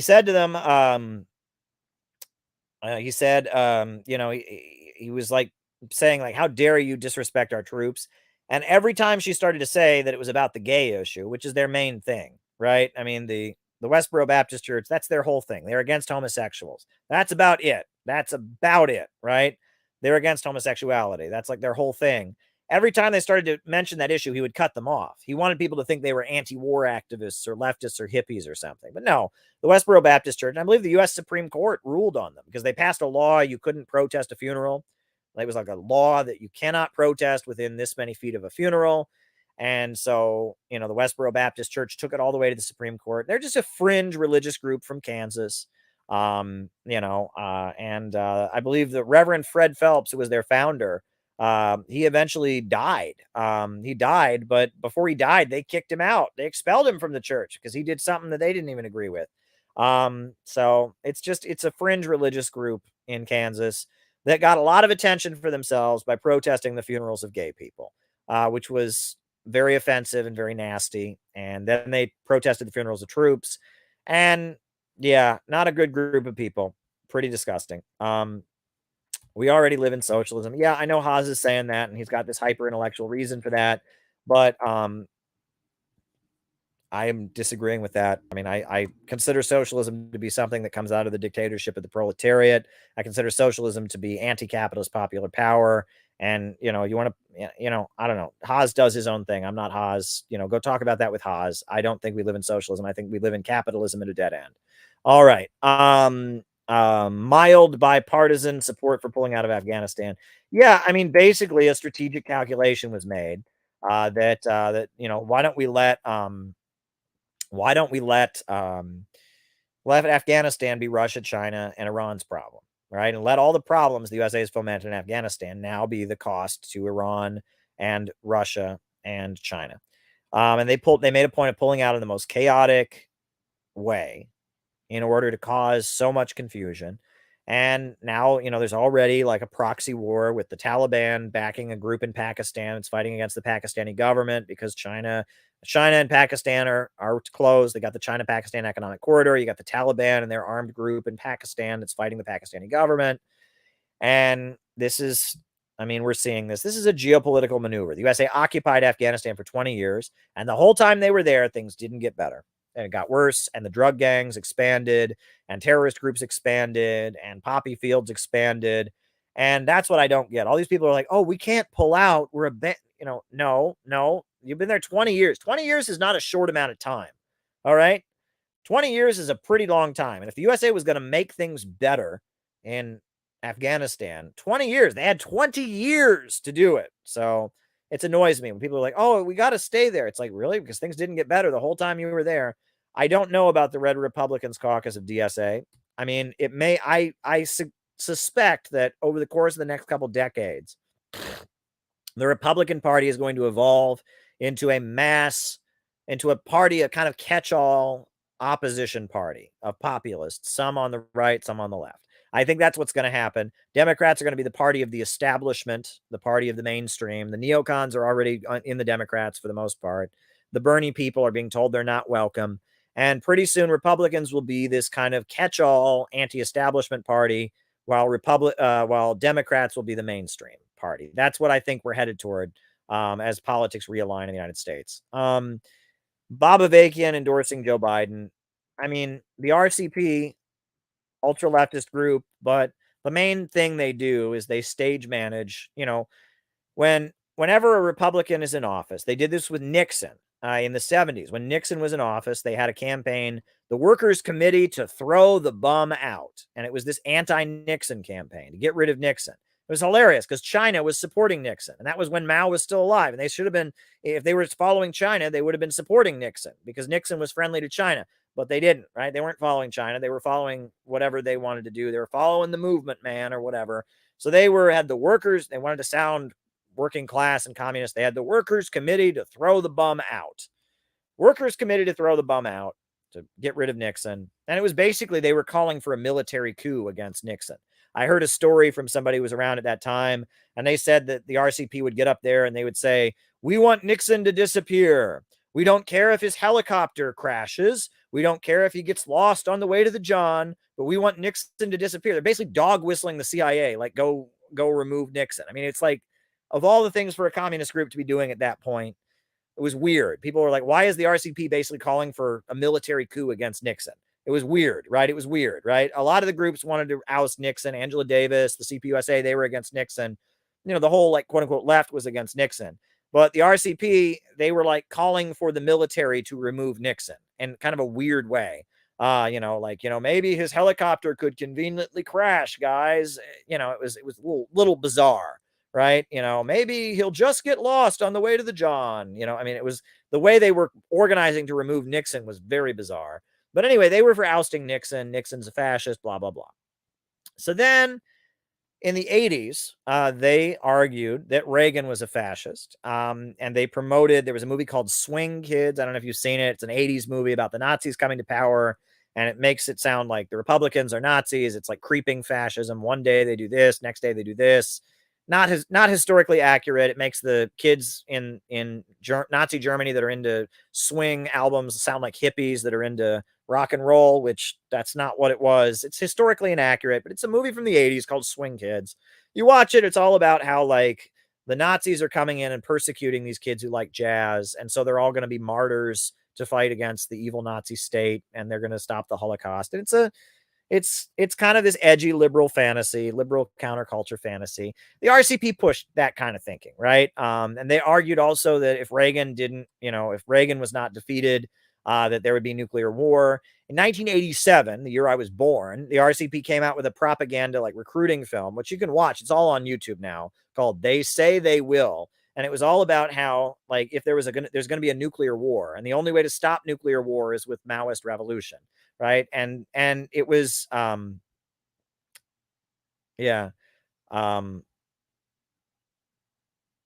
can't get into that. But anyway, it was like Maoist revolution or something like that. And anyhow, that was the RCP, right? So Reagan was a fascist. When I was around the RCP, I was around them when I was like first year of college, when I was a high school kid. I was paying a lot of attention to them. And they had this campaign, the world can't wait, drive out the Bush regime. And they bought an ad in the New York Times. They got a bunch of liberal intellectuals to sign it. And they got a lot of intellectuals to sign it. And that's their thing, is that wherever the Republican president is, they say it's fascism. And they think that they're being the CPUSA of the 1930s. They think they're building a popular front against fascism. And it's their way of doing it. Now, never before has the RCP gone as far as actually,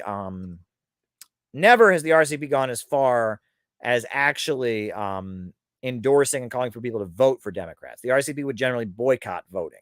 That was their position. They think voting is, helping the establishment, blah, blah, blah. So the fact that they went as far as saying to vote against Trump, that's kind of a sign of desperation on their part. But they're getting smaller too. I mean, they used to be a lot bigger. If you look at any of their videos on the internet, it's the same 5, 6 people. There's a lot of people that aren't in videos on the internet, but it's not what it once was. A lot of their bookstores have closed down. The history of the RCP, there's a very good book called Heavy Radicals, the FBI's War on America's Maoists. It's very good. It gets into the history of the RCP over the course of the 70s, how they evolved and all of that. All right, folks. Well, it's been fun. It was an interesting stream, and I think we're going to end here. So thank you, everybody, and have a good night. New upsurge in the struggle against U.S. imperialism is now emerging throughout the world. Ever since World War II, U.S. imperialism and its followers have been continuously launching wars of aggression. But the people of various countries have been continuously waging revolutionary wars to defeat their aggression. And while the danger of a new world war still exists, And the people of all countries must get prepared. Revolution is the main trend in the world today.